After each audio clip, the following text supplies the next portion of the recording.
différents paliers dont tu viens d'énumérer présentement, ça a pris des millénaires avant que... Oui, justement. L'évolution a été précédée par l'évolution. Il a fallu que l'homme involue, comme je disais précédemment, qui évolue d'abord, qui soit au niveau de la création. Et étant au niveau, il s'agit de réaliser son être-té véritable afin d'élever la planète en même temps que lui s'élève en compréhension. Et la compréhension par l'appréhension, la captation de toutes les forces de la nature.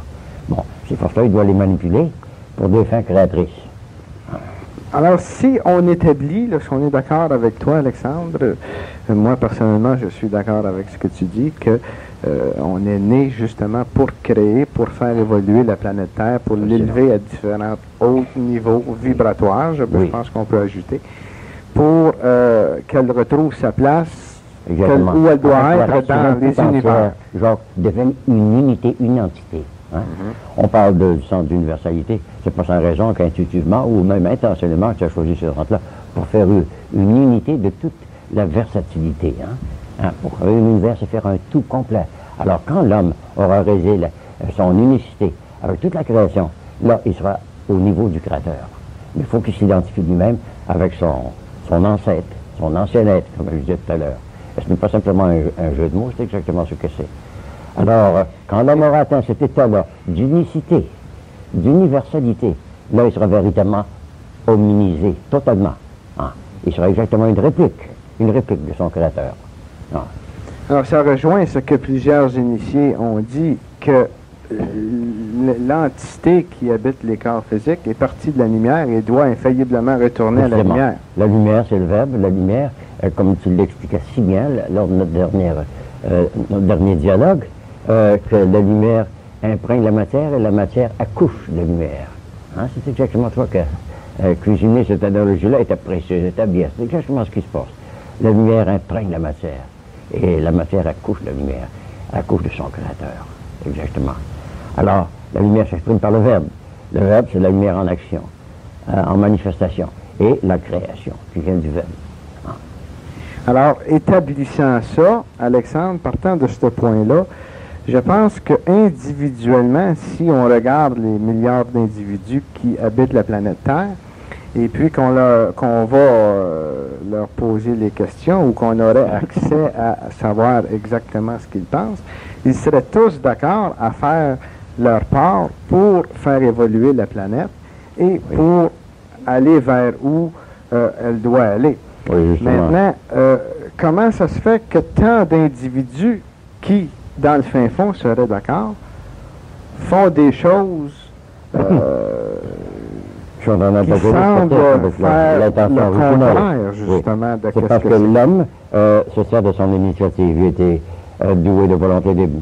Volonté libre implique l'exercice de ta propre volition, de ta propre conception également. Alors, comme il y a diversité d'individus à la surface de la planète, il y a souvent de l'anarchie dans les intentions. Mais en définitive, tous, sans exception, même à leur insu, visent vers le mieux, vers le plus. Le plus, c'est la complétion de leur être. Alors, quand ils ont réalisé cette complétion, cette unicité avec le Créateur, là, ils sont en mesure d'agencer l'évolution de la planète.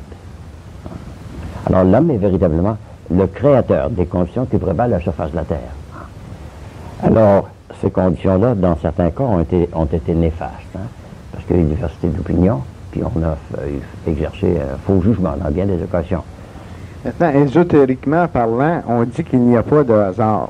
Alors, est-ce que ces individus-là, qui ont fait des choses que nous, on juge pas correctes, est-ce que c'était dans le plan de Dieu, si on peut s'exprimer Pour qu'il y ait ici? un antagoniste, pour qu'il y ait une action mise en branle. Autrement, la vie est statique. La vie n'existe, le mouvement n'existe que par antagonisme, pour et contre, le positif et le négatif.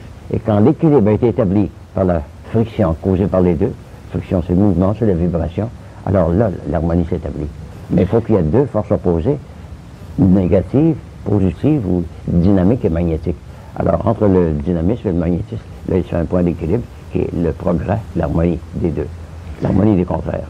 La dualité dont tu parles, justement, ça serait la loi de la planète. Ça serait pas l'arbre du bien et du mal dont on parle dans la Bible? On doit exactement dessus. Alors, c'est quand l'homme a mis la main à l'arbre du bien et du mal qui a commencé à devenir semblable à ses procréateurs. Quand le Créateur a constaté que l'homme avait pris son destin en main à l'instigation du porteur de lumière, qu'on appelle Lucifer, si tu veux, ésotériquement, alors il a dit maintenant que l'homme a accès à la connaissance de ce qui est bienfaisant, de ce qui est malfaisant, de ce qui est retardataire à son évolution, ou ce qui peut l'accélérer. Alors, à moins, ou de peur, qu'il n'étende la main et mette la main sur l'arbre de vie, qui contrôle la vie, aussi bien que la matière, alors on va lui interdire ce cheminement. Il est trop tôt, il n'est pas suffisamment évolué, il n'est pas suffisamment adulte pour prendre son destin en main. Alors là, on l'a expulsé de son jardin expérimental où il avait été placé jusqu'à ce qu'il devienne adulte, suffisamment compréhensif pour agir par lui-même. Jusqu'à ce moment-là, jusqu'à l'expulsion, il n'y avait pas de dualité qu'on peut présupposer. Non, justement, il y a une harmonie totale. Une harmonie totale. Oui, et le plérome, et l'âge d'or, ou l'âge édénique, qui sera l'âge édénique, alors remettra en vigueur ou en valeur toutes les lois qui prévalaient dans l'Éden dans ce temps-là. Alors, que toutes les espèces étaient en harmonie les unes avec les autres, et qu'il n'y avait pas de dissension à la surface du jardin expérimental. Alors, ce qui est arrivé, finalement, ça a été, je ne dirais pas une catastrophe, mais une espèce d'entrave qui s'est faite à l'évolution de l'homme.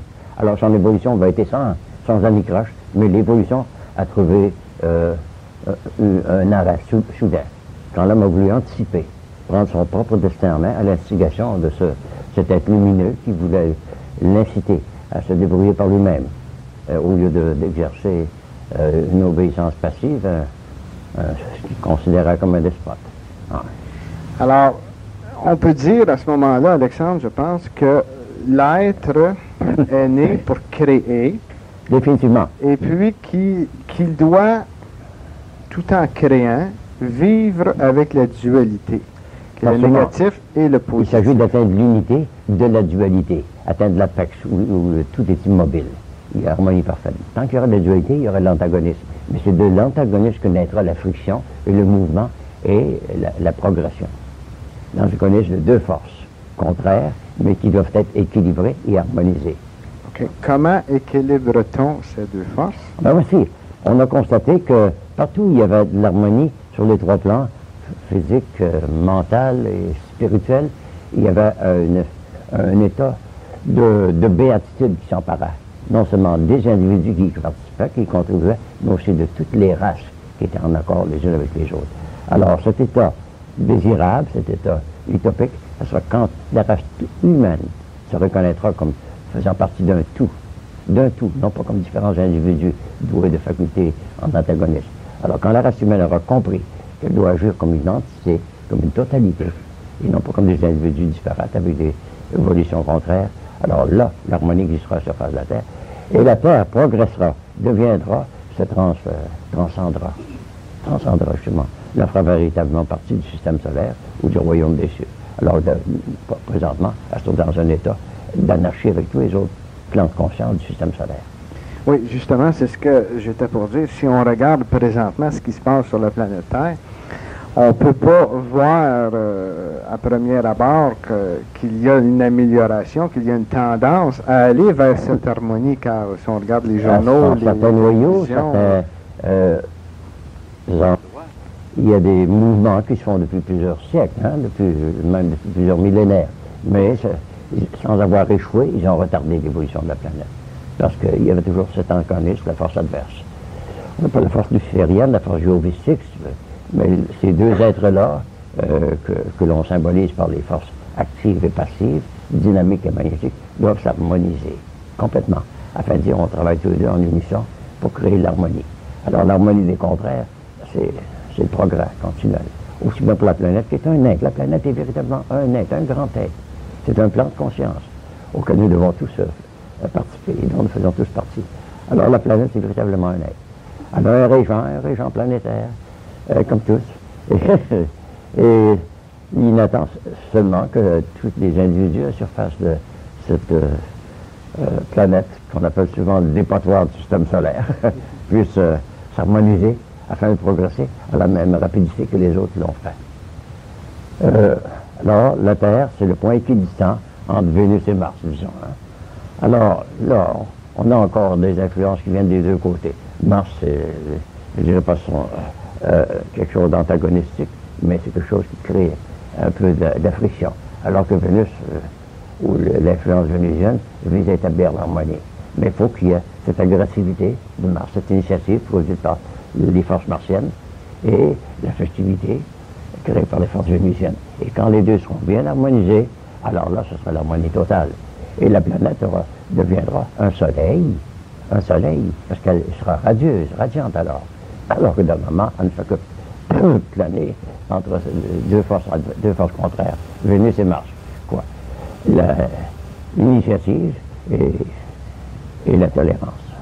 Est-ce que les individus, les êtres humains qui ont un corps physique, ressentent l'influence de Mars et Vénus dont tu viens de parler? Définitivement, à leur insu. Mais c'est ce que l'astrosophie ou l'astrologie transcendantale a toujours préconisé, que ces influences planétaires nous influencent notre comportement à notre insu.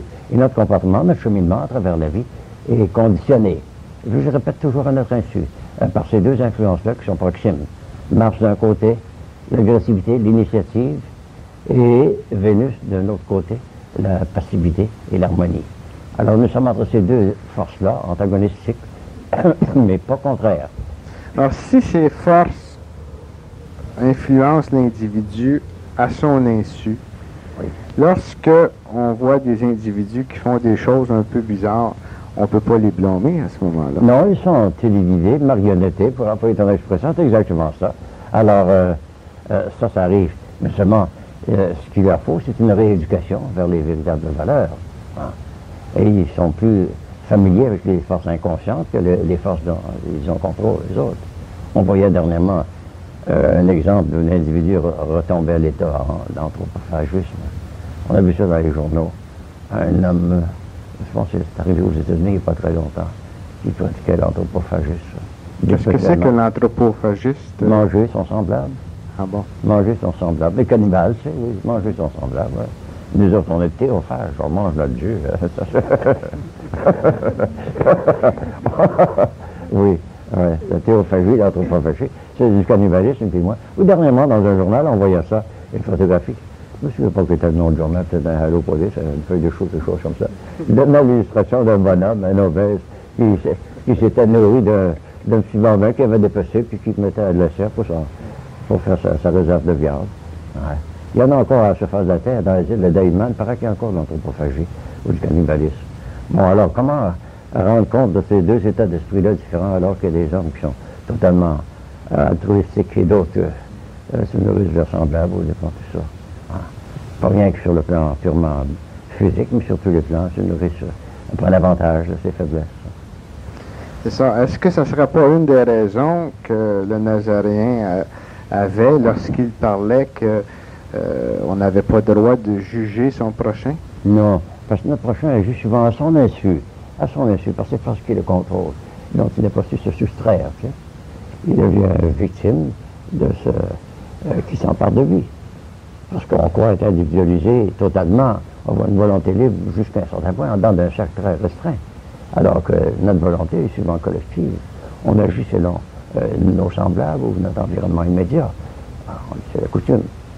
Alors, ces forces-là, si on n'arrive pas à leur nocivité, et on ne s'en soustrait pas, on en devient victime. Et on victimise les autres également. Et lorsqu'on en devient victime, comme tu dis justement, Alexandre, est-ce que, en allant plus loin dans le plan cosmique, est-ce que ça n'amène pas des difficultés justement pour atteindre le but final de notre naissance? Oui. Quoi? Le but final, c'est de se réaliser pour ce que l'on est véritablement. Des dieux en gestation, des répliques de Dieu. Ouais. Ça, c'est notre but final. C'est-à-dire que nous sommes des dieux en gestation. Et quand on a réalisé ça, et que l'on agit d'une manière correspondante, là, on devient ce que l'on est intrinsèquement. Et à moins de devenir cela, ben, on est encore des bipèdes, simplement ambulants. Devenir ce que l'on est réellement. Réellement, ça implique être devenir ce que l'on est dans nos cellules, dans les atomes qui composent nos cellules, nos molécules. Exactement.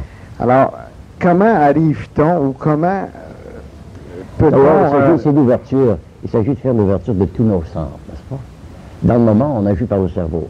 Mais d'autres diraient que le cerveau n'est que le réflecteur de l'organisme tout entier. D'autres diraient que c'est le hara, d'autres diraient que c'est le plexus solaire qui éprouve, c'est le corps qui éprouve et communique ses impressions au cerveau. Le cerveau, qui n'est alimenté que par les impressions sensorielles, peut faire des erreurs, parce que les impressions sont fautives. Alors l'homme se fie à son jugement seulement, qui est limité par ses impressions fautives. Et au lieu de se fier à son être tout entier, il s'ouvre totalement à la vie. Il s'ouvre aux impressions sensorielles, qui, je répète, sont défectueuses et fautives, parce que les sens sont venus au monde beaucoup plus tard, après. Alors ils sont rien que dans la tête, alors que le corps tout entier, y compris son moteur, a préexisté au centre cérébral.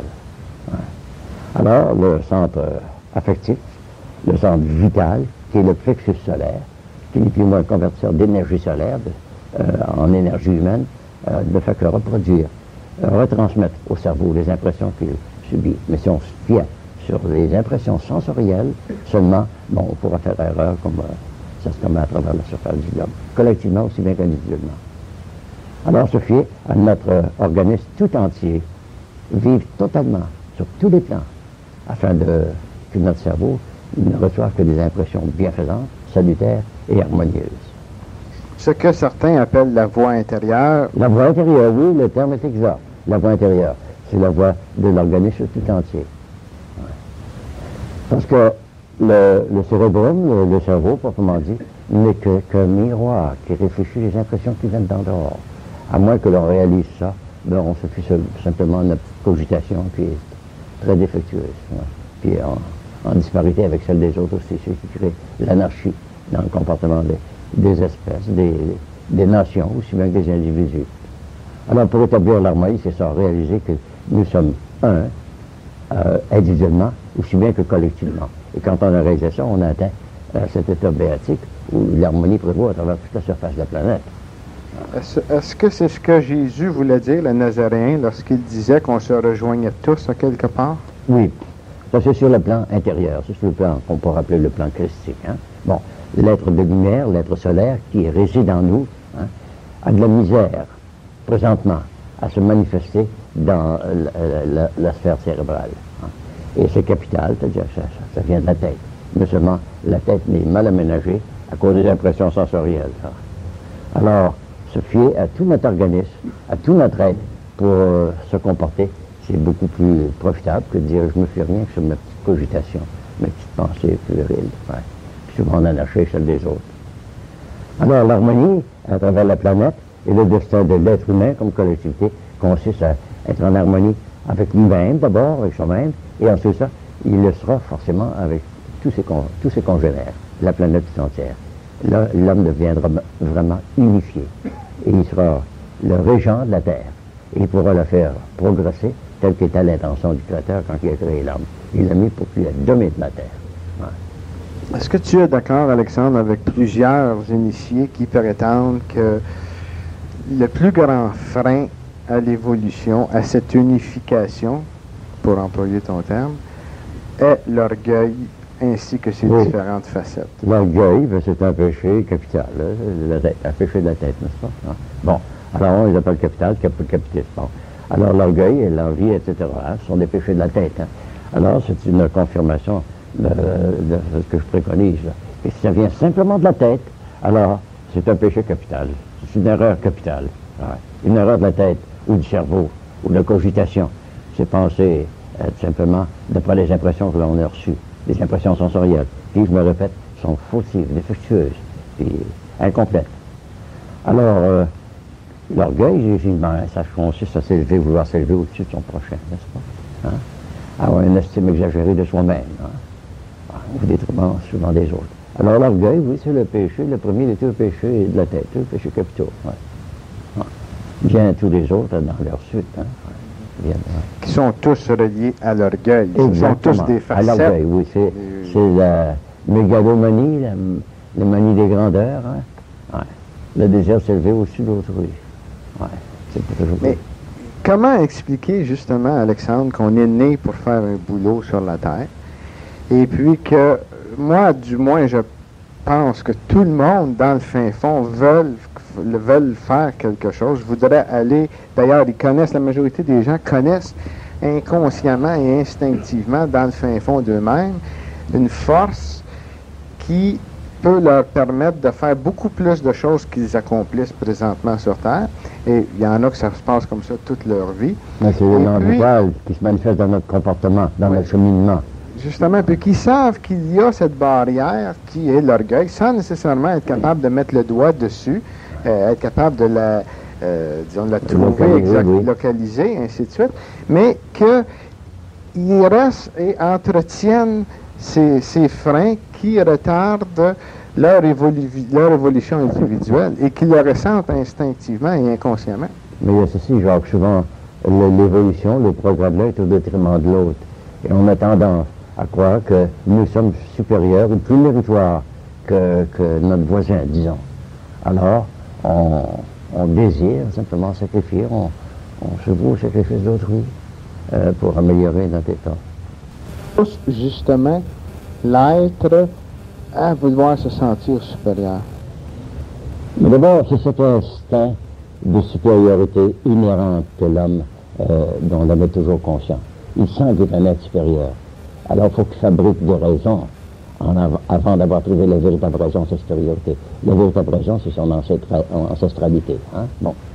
Alors, tant qu'il n'a pas trouvé cette véritable raison, pourquoi il est supérieur à tous les autres êtres de la création, pas toute l'espèce, mais tous les autres êtres de la création qui doivent aider à cheminer, là, il fera toujours les débuts. Il exercera sa supériorité en terrorisant ou en terrorisant les autres, ou en spéculant sur les faiblesses des autres. Parce que le sens de l'ego est prédominant. D'abord, c'est la notion d'être-té, je suis. Hein. Bon, alors, l'être-té précède la cogitation. Hein. Je pense vient après. Descartes a beau dire je pense, donc je suis, mais l'être-té précède la cogitation. À ce moment-là, est-ce qu'on pourrait dire qu'il ressent qu'il a l'esprit en lui? Exactement. Et qu'il se prend pour l'esprit? Oui, mais seulement, c'est la manière de l'interpréter, cette notion d'être-té spirituel, d'être-té véritable, d'être-té divine, qu'il confond avec, par comparaison avec les autres. Alors, ce n'est pas parce qu'il est supérieur aux autres, c'est parce qu'il est supérieur à tout ce qui a été créé, mais pas à tous les êtres de la création. Hein? Il est régent de la terre. Hein? Alors, son devoir est de se réaliser comme tel, de réaliser sa noblesse intrinsèque. Mais la plus haute noblesse consiste à ennoblir autrui également. Ennoblir et aider au cheminement des autres. Alors l'homme fait une erreur de jugement en réalisant que sa supériorité vient qu'il est supérieur à tous les autres. Alors que cette supériorité-là est l'apanage de tous et de chacun. Alors le cheminement de l'homme, son destin dans la planète consiste à faire évoluer son prochain aussi bien que lui-même. Quand il a eu une vision de son être-té véritable, là, il doit la communiquer à autrui pour qu'eux aussi la réalisent. C'était d'ailleurs l'enseignement de tous les avatars, tous les prophètes. Réaliser l'omniprésence, l'omnipotence et l'omniscience. Justement. Alors, le destin de l'homme, la raison de son incarnation, sa présence sur Terre, c'est de déifier, de réaliser à chacun de nous, de ce congénère qui est ex-aequo. On est tous ex-aequo, on est tous frères. Alors, je résume ceci, en dernière analyse, c'est l'amour du prochain, c'est la seule raison de son être. Alors, on nous disait au tout début du catéchisme, pourquoi Dieu nous a créés, mis au monde pour apprendre à le connaître, aimer et servir. Hein? Alors, on avait un peu d'étrange à ça, mais c'est pas la raison, ça. À connaître Dieu, connaître le vrai, connaître notre été, connaître notre ancêtre, hein? Notre ancien être, notre... et afin de réaliser notre noblesse intrinsèque et l'enseigner à autrui. Alors ça, c'est la raison de notre existence. Réaliser ce que l'on a et le faire réaliser à autrui. C'est qu'ils sont moins lucides que les autres. Alors notre cheminement consiste à... Si on est reliés tous ensemble, oui, à quelque part, à ce moment-là, aidant notre prochain, on s'aide automatiquement. Précisément, parce qu'on revient au sanctuaire. Ouais. Exactement, c'est l'heure de modification. Ouais. Eh bien, je pense que la réponse est assez visible. Donc on a rôdé, on a jonglé autour depuis plusieurs semaines. Hein. Tous les petits fragments de celui-là qu'on a fait visaient à ça. L'homme a le doigt dessus. Notre raison de notre existence, la raison de notre existence, c'est donc aimer son prochain, afin de s'aimer soi-même, de se réaliser soi-même. Et quand l'amour, l'harmonie de tous les êtres envers les autres, il sera sur la face de la terre, là l'homme se sera réalisé, il sera transcendé, il sera transformisé. Et la planète également aussi. Ce sera plus, comme je disais tout à l'heure, pas sans trop de raison, un dépotoir du système solaire, mais ce sera un reposoir d'une race spéciale, qui visera à atteindre le même degré d'excellence que les autres planètes qui nous ont précédés. Vénus, par exemple.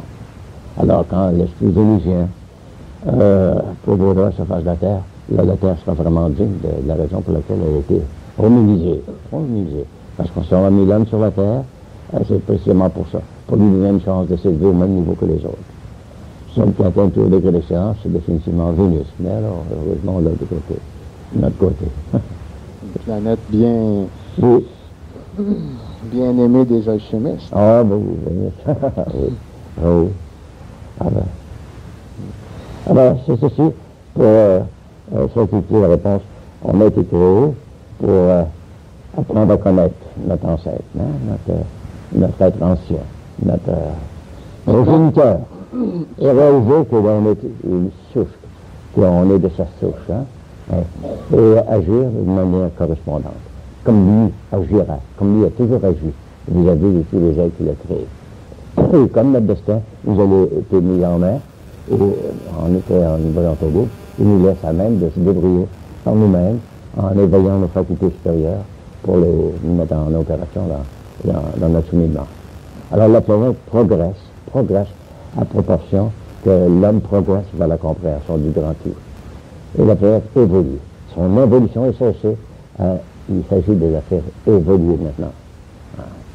Maintenant, lorsque tu mentionnes, Alexandre, que une des premières bases ou un des premiers points pour partir est l'amour de son prochain.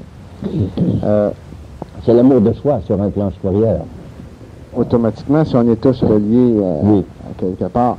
Maintenant, est-ce qu'il ne faut pas aussi aimer intelligemment? Oh oui. La Sophia, la sagesse suprême, c'est de faire le mariage de l'amour et de la sagesse. On nous disait autrefois que le terme philosophie voulait dire amour de la sagesse. Mais un autre assez intuitivement nous a dit non, c'est aussi erroné de dire ça que de dire, par exemple, que le mot steamboat veut dire vapeur à bateau. C'est la sagesse de l'amour. Parce que l'amour confère la sagesse, la sapience, la sophia. Oui, mais on a utilisé ce mot amour à un tas de choses. Oui, on l'a corrompu, naturellement. D'ailleurs, oui. Mais il existe sur tous les plans. Mais vraiment, l'amour, par exemple, toute autre faculté doit avoir sa base, une base solide. Bon, si nous sommes tripartis, trinitaires, il faut qu'il y ait un amour purement biologique, aussi bien qu'un amour affectif et un amour spirituel. Alors, l'amour est aussi trinitaire. Et pour être total, il faut que ce soit trinitaire. Alors, il faut qu'on soit, comme on le disait, enfin, il faut qu'on soit bien trinifié. Trinifié. Unifié. Unifié, triplement unifié. Oui. Mais à ce moment-là, automatiquement, lorsqu'il y a triunification, le taux vibratoire de l'individu augmente, ce qui... Parce qu'il va voir de manifestation sans voir ces trois forces dynamiques, magnétiques et équilibrantes. Alors, c'est l'amour qui établit l'équilibre de jonction entre ces deux forces-là, apparemment en antagonisme, tant qu'ils sont en bisbille. Mais quand ils sont unifiés par l'amour, cet équilibre des deux forces apparemment opposées, là, il y a harmonie totale. Non seulement chez l'individu, ou les individus qui rendent cette chose possible, habituellement, si on a deux, ça y est. Mais quand la totalité de la planète sera réalisée qu'elle est binaire, hein, elle est androgyne. La planète est véritablement androgyne, parce qu'il y a des mâles et des femelles, des passifs et des actifs. Alors là, ça fera un tout. Ça fera un tout complet. Et l'harmonie existera, mais pas avant. Et que l'harmonie qui doit exister entre deux individus doit exister entre les deux éléments participants de la planète. L'élément actif et l'élément passif, l'élément mâle et l'élément femelle. Alors, quand cette force-là, binaire, sera devenue une unité, aura unifié l'être, là, ça sera le plérome, ou l'idéal de la vie sur la Terre. Et ça sera le retour à la vie édénique qu'on appelle communément l'âge d'or maintenant. C'est ça. Maintenant, on sait qu'on quitte l'ère du poisson, qu'on entre dans l'ère du Verseau. Ou bien la cognition, la connaissance, oui. C'est ça, là, on croyait, et nos croyances étaient en disparité. Mais aujourd'hui, quand on sait une chose, mon voisin le sait aussi bien, parce que la connaissance est réelle. Tandis que la croyance peut varier selon le degré d'intelligence et de compréhension. Alors, nous sommes dans l'ère de la connaissance, de la cognition, de la compréhension. Alors, comprendre, c'est tout prendre. Hein? D'ailleurs, l'ère du poisson qu'on peut associer à la croyance la croyance se fait en masse, tandis que le savoir s'atteint individuellement. Individuellement, oui. Parce qu'il faut toujours un affect. La croyance vient au sommet de l'échelle, toujours au sommet de la pyramide. Hein? La croyance ne peut pas varier, est unifiée. Hein? Alors, ça part des deux côtés, de la base de la pyramide, si tu veux. Mais les autres qui font leur ascension se rapprochent l'un de l'autre, jusqu'à ce finalement, quand ils atteignent l'apex, ben là, il n'y a plus ni croyance, ni scepticisme. Là, l'être est unifié. Là, il n'y a pas de négatif, pas de positif, aucune dualité. Aucune dualité est cessée par le rapprochement des deux pôles opposés. Est-ce que ça serait ce que le Nazaréen, l'état que le Nazaréen a atteint lorsqu'il faisait la volonté du Père, par exemple? Exactement. Et c'est ce qui nous a enseigné 12 ou 15 citations différentes. Hein, éloquentes. La plus pratique, c'est encore son oraison, hein, que ce qui est sur la terre soit à l'instar de ce qui est dans les cieux, que ta volonté, que ma volonté soit faite sur la terre, comme aux cieux, que les mêmes lois prévalent sur la terre, comme elles prévalent dans tous les autres plans de conscience de l'univers. Alors prenons la terre comme un état de conscience, comme un plan de conscience, comme une planète. Hein, c'est ça que le mot veut dire. Alors les autres aussi, s'ils ont évolué davantage, c'est parce qu'ils ont réalisé l'unicité de leur être-été. Alors, l'être planétaire est complet. On ne dirait pas c'est un Vénusien, c'est un autre Vénusien, non, il fait partie d'un grand tout. Et quand l'homme fait partie d'une totalité, quand l'homme, l'Adam Cadmon, comme on dit, au lieu de l'Adam Richon, alors ce sera une entité totale. Comme les différentes cellules de notre corps et à coup de différents organes font partie d'un tout total. Ils ne sont pas en anarchie les uns contre les autres. Ils ne devraient pas l'être. Dès qu'on établit l'harmonie, l'harmonie prévaut dans le système. Si on va vraiment sur la planète, quand tous les êtres réaliseront qu'ils font partie d'un grand tout, comme sont des cellules d'une totalité de l'être de l'homme, proprement dit. Alors là, l'harmonie prévaudra, parce qu'il n'y aura aucune entrave à l'évolution, aucune entrave. À travers les écrits, Alexandre, soit dans la Bible ou d'autres livres sacrés, est-ce que le Nazaréen nous a laissé des indications de pourquoi on est né, pourquoi on est sur Terre, qu'est-ce qu'on a à faire? Oui, au sujet de lui-même. Au sujet de lui-même. Il recommande tous ses apôtres à sa surveillance, à sa bienfaillance. Et voilà la raison pour laquelle je suis né, pour laquelle tu m'as envoyé. Il mentionne ça avant d'entrer au jardin de Gethsémani, quand il fait sa prière. Ah. C'est dans Saint-Marc, c'est donné dans Saint-Marc. Ah. Alors il s'adresse au Père, qui dit, j'ai accompli ma mission, puis ceux que tu m'as confiés, je les ai rapprochés. Il mentionne ça. Alors c'est très précis ça. Au-delà de la lettre, il y a l'intention de sa raison, la définition de sa raison pour laquelle il était incarné, il s'est incarné. Et lui aussi, ce n'était pas un incident cosmique, ni un accident cosmique, sa venue sur Terre. C'était la culmination de plusieurs avatars qui l'avaient précédé, et dont il nous a donné une synthèse plus complète que tous ses prédécesseurs. Gautama a dit la même chose, le Bouddha a dit exactement la même chose. Et ces paraboles au sujet de l'amour du prochain sont semblables à celles du Nazaréen. Maintenant, lorsque il parlait du Père, ne parlait-il pas de l'Esprit Saint ou de l'énergie supramentale? Oui, bon. L'énergie supramentale, on parlait beaucoup dernièrement, surtout les derniers révélateurs, comme Aurobindo, par exemple. Hein, Sri Aurobindo. 5 ou 6 autres parlaient. Le supramental, c'est ce qui dépasse la cogitation purement cérébrale. Bon. On pense, avec toutes les données de notre expérience passée, mais ça c'est du mental, c'est de la cogitation, c'est de l'agitation intérieure. Il y a remaniement de toutes les impressions que l'on a subies. Mais on peut aller au-delà de ça en pacifiant ces impressions-là. Puis on dit, on va laisser penser le grand tout, penser en nous. Hein? On ne dit pas je pense cela, non, ça pense en moi. il pense en moi, avec un I majuscule. Bon, alors là, on atteint le supramental. Hein. Ce n'est pas de la mentation, ce n'est pas de la conjugation, ce n'est pas de la célébration. Hein. Ça ne vient pas de l'homme, ça vient du grand tout. Alors, ce que Rodin voulait mettre en relief, c'est à ça. Cessez de penser, afin que lui puisse penser en vous, hein, que le grand tout puisse s'imposer en vous. Là, il n'y aura pas d'erreur possible dans votre cheminement, ni dans vos analyses des faits. Hein. Alors, le supramental, c'est ça. Laissez penser le grand penseur cosmique en nous. Alors, le Père, l'énergie supramentale, l'Esprit Saint, c'est la même chose. Le Nazaréen nous a bien expliqué qu'on deviendra conscient de l'Esprit Saint quand lui, comme Père Esprit, comme médiateur classique, parce que le Christ, le Nazaréen, était le médiateur entre le Père, le supramental, et l'homme universel, qui est l'Esprit Saint, hein, l'anima mundi. Hein. Bon. Alors, lui était le lien qui fait le rapprochement entre les deux. En réalité, les trois sont une unité, hein, une trinité. On ne peut pas les séparer. Mais le Père, c'est le supramental, l'Esprit Saint, c'est le purement cogitateur. Alors qu'entre les deux, il y a le Père-Esprit, celui qui participe des deux. On dit bien dans le catéchisme et dans la théologie catholique que le Saint-Esprit, l'Esprit Saint, participe du Père et du Fils, n'est-ce pas? On mentionne ça. C'est le produit des deux, la synthèse des deux.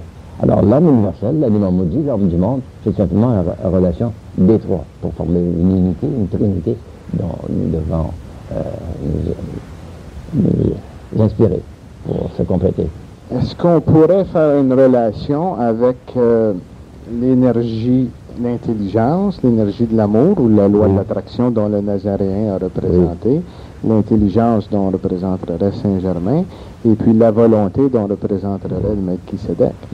Il est en mesure de réaliser, de confirmer ce que je te dis là, que Saint-Germain a dit de belles paroles dans ça, surtout dans son Sainte Trinosophie. La Sainte Trinosophie. Mais quand il parle de la Trinosophie, il parle de triple sagesse, hein, la sagesse divine. C'est ça qu'il veut parler. Il y a des belles paroles dans ça. Et Cagliostro, son élève aussi, a repris ces paroles-là de Saint-Germain. Pour dire, le joyau le plus précieux, c'est pas ceux qui distribuaient à tous ses convives à faveur de ses banquets. Parce qu'il en distribuait beaucoup. Hein. Mais le joyau le plus précieux, c'est la définition qu'il nous a donnée de la Trinité, que nous sommes. Hein. Il y a ça la Juliette du Vatican. Hein. Alors il attirait l'attention dans son mémoire là, sur ça, sur le joyau que Saint-Germain nous a laissé, la compréhension de la triplicité de notre nature, de la Trinité. Son traité est d'ailleurs intitulé La très sainte Trinosophie. La très sainte Trinosophie. La triple sagesse, hein? La triple sagesse. La sagesse de la sainte Trinité, c'est exactement ça.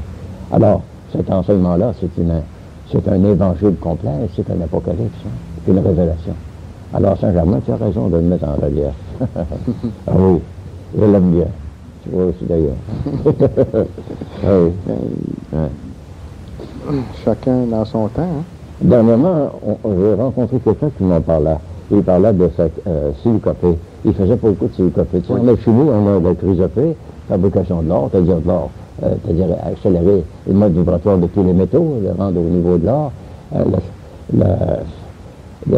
l'argyropée pour l'argent, du mercure en fait du platine ou de l'argent. Mais on a aussi la silicopée, avec des pierres bien ordinaires en faire des diamants précieux. Purifier des diamants. Purifier des diamants, oui. Des perles différentes. Mais oui, des perles. Mais justement, Alexandre, c'est transformer la matière. Exactement. Et puis, le but de notre naissance, pourquoi on est né, c'est transformer notre steak. Ça, c'est notre matière, notre steak. Bon, ça, c'est le noyau vers lequel on converge. Hein. Alors, se transformer, c'est transhumaniser, hein, c'est transhumaniser, devenir ce que l'on doit être, ce qui était l'intention de notre Créateur. Hein. Alors, se transmuer, se transformer. Ouais. Alors, ça, c'est le but de toute ascèse, de tout enseignement spirituel et de toute quête, de toute recherche que l'on fait. Se transformer, ouais. Se modifier, cesser, devenir plus diaphane, plus réflecteur de lumière. Parce que nous sommes des êtres de lumière. Dans le moment, nous sommes opaques, disons. Hein. Alors, la lumière passe mal à travers nous. Bon. Mais quand on aura atteint cet état transcendant, alors nous serons véritablement des êtres de lumière. Tellement lumineux qu'on n'aura plus besoin de matière pour s'exprimer. Ouais.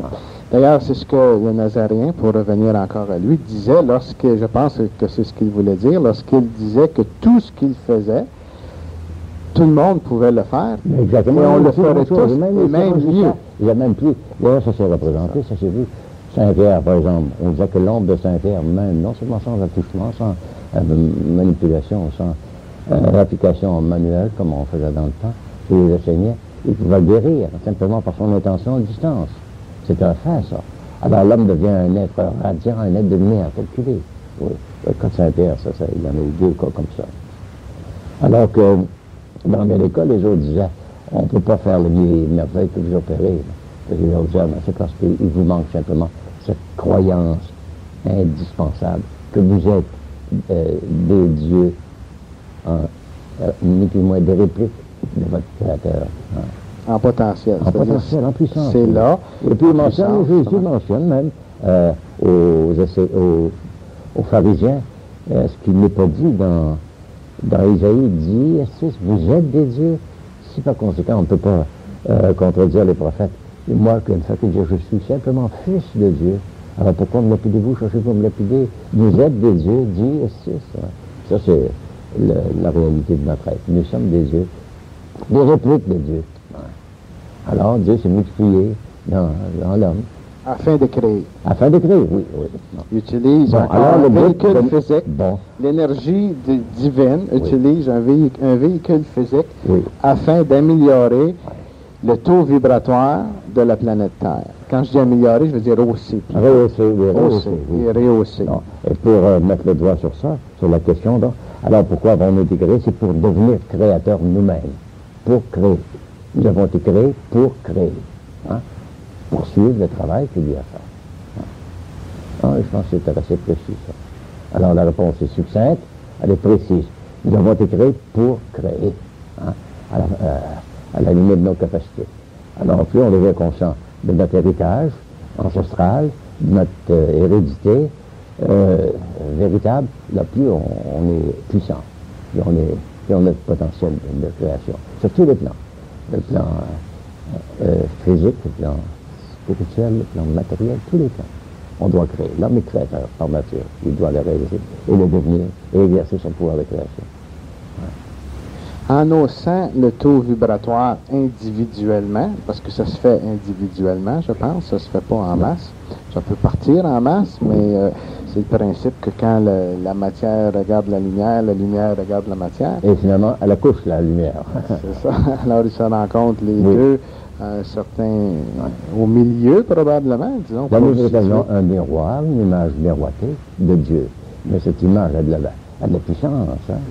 Est-ce qu'on peut photographier l'image réfléchie dans un miroir, n'est-ce pas? Oui. On faisait l'expérience il y a quelques années à Ottawa qui consistait à projeter des images dans un miroir. Projeter des images mentales dans un miroir, c'est photographiable. Ah oui? Ah oui. Il y en a qui le font avec une caméra, c'est-à-dire pas une caméra, mais un film de caméra. Oui, un film de caméra. On projetait un phosphène, par exemple, un phosphène quelconque. Une image qui était en contraste blanc et noir sur un pellicule. Et on pouvait développer cette pellicule-là. Et la projection qui venait dans le pinéal avait affecté le nitrate d'argent qui est sur le pellicule. Et on pouvait la reproduire indéfiniment comme ça. Alors c'est possible physiquement, c'est parce que c'est possible spirituellement. Alors cette lumière-là, c'est la lumière multitante qui vient au monde. C'est pas rien que le troisième œil, c'est l'œil christique. On l'appelle l'œil christique. Comme toi, Alexandre, qui a fait des expériences, je pense que ça remonte dans les années 1900 tranquilles, ça, quand tu étais à Ottawa pour faire ces expériences. Oui, après la guerre. Oui, c'était à Ottawa, ça, on avait ce laboratoire. Oui. Lorsque tu émettais, parce que tu émettais une forme pensée, une forme pensée, tu matérialisais, je pense, si je me souviens bien, parce qu'on en avait déjà discuté, tu étais à Ottawa, et puis il y avait un récepteur ici à Montréal. À Ottawa, exactement. Il y en avait plusieurs, mais le récepteur de Montréal était plus efficace parce qu'il était plus sensitif. Ouais. Alors, je projetais une image quelconque, par exemple, c'était des images que j'avais décrites dans un journal, dans tête de journaux, ça marquait par exemple God bless you, ou bien I love you, c'est fort. C'est fort. Alors, God is love, c'est des choses comme ça. Alors, je m'en imprégnais à l'iris, et quand je l'avais bien dans mon iris, là, je me fermais les yeux, si tu pouvais projeter sur le mur, hein. Alors, je la projetais sur une plaque photographique, ou bien tout simplement, je faisais un effort, j'exhalais. Ma pensée parle comme je fais parfois comme ça. Alors, au même moment, bien synchronisé, chronométré, ça se projetait Alors, j'ai reçu l'image « God bless you ». Bon, c'est très bien. Alors, on a fait ça pendant plusieurs mois, 2 ou 3 mois. Puis une personne qui a pris 90% après une semaine, 90%, toutes les images sont projetées comme ça. C'est avec télépsychie, une télépathie visuelle, une télépathie objective. Même des phrases assez longues, 5 ou 6 mots, qui dépendent de notre capacité de captation visuelle. Alors, on peut s'habituer à prendre facilement 3 mots comme ça, comme la première chose, God bless you. Alors, c'est écrit en noir, n'est-ce pas, sur du blanc. Alors, ça vous impressionne. Alors, dès que vous fermez les yeux, il fait une réversion, pareil comme dans le film. Hein. Le film est négatif, là. Ce qui est blanc devient noir, ce qui est noir devient blanc, vice-versa. Et dans votre foyer visuel, la même chose se fait, dans votre champ magnétique.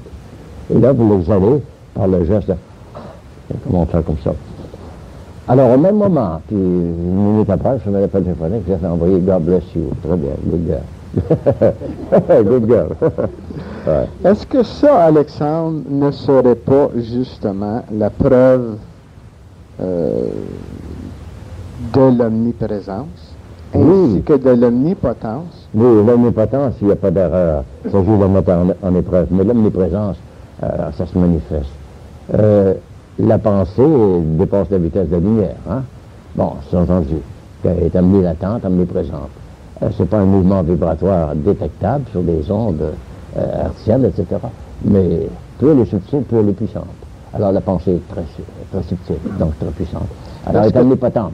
Lorsqu'on parle subtilité, est-ce qu'on pourrait aussi dire niveau de vibration élevé à ce moment-là? Oui, notre portée d'instruments de détection. Par exemple, il y a des ondes hertziennes qui sont très, très rapides. On ne peut pas les détecter.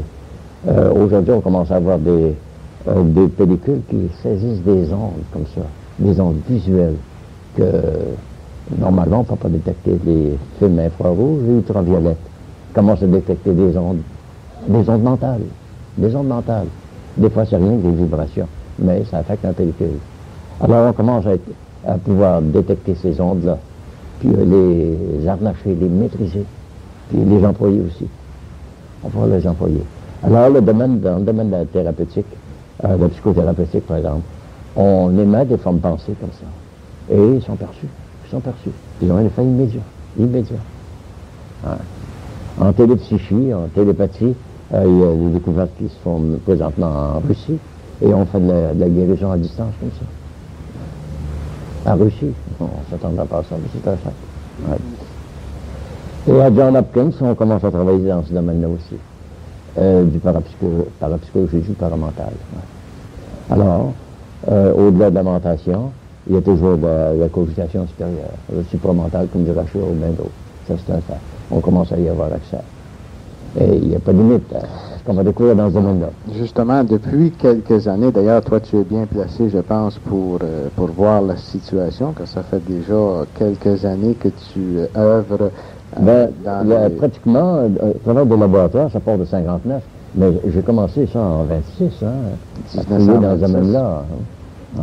Alors, il a fallu que je rassemble tous les faits.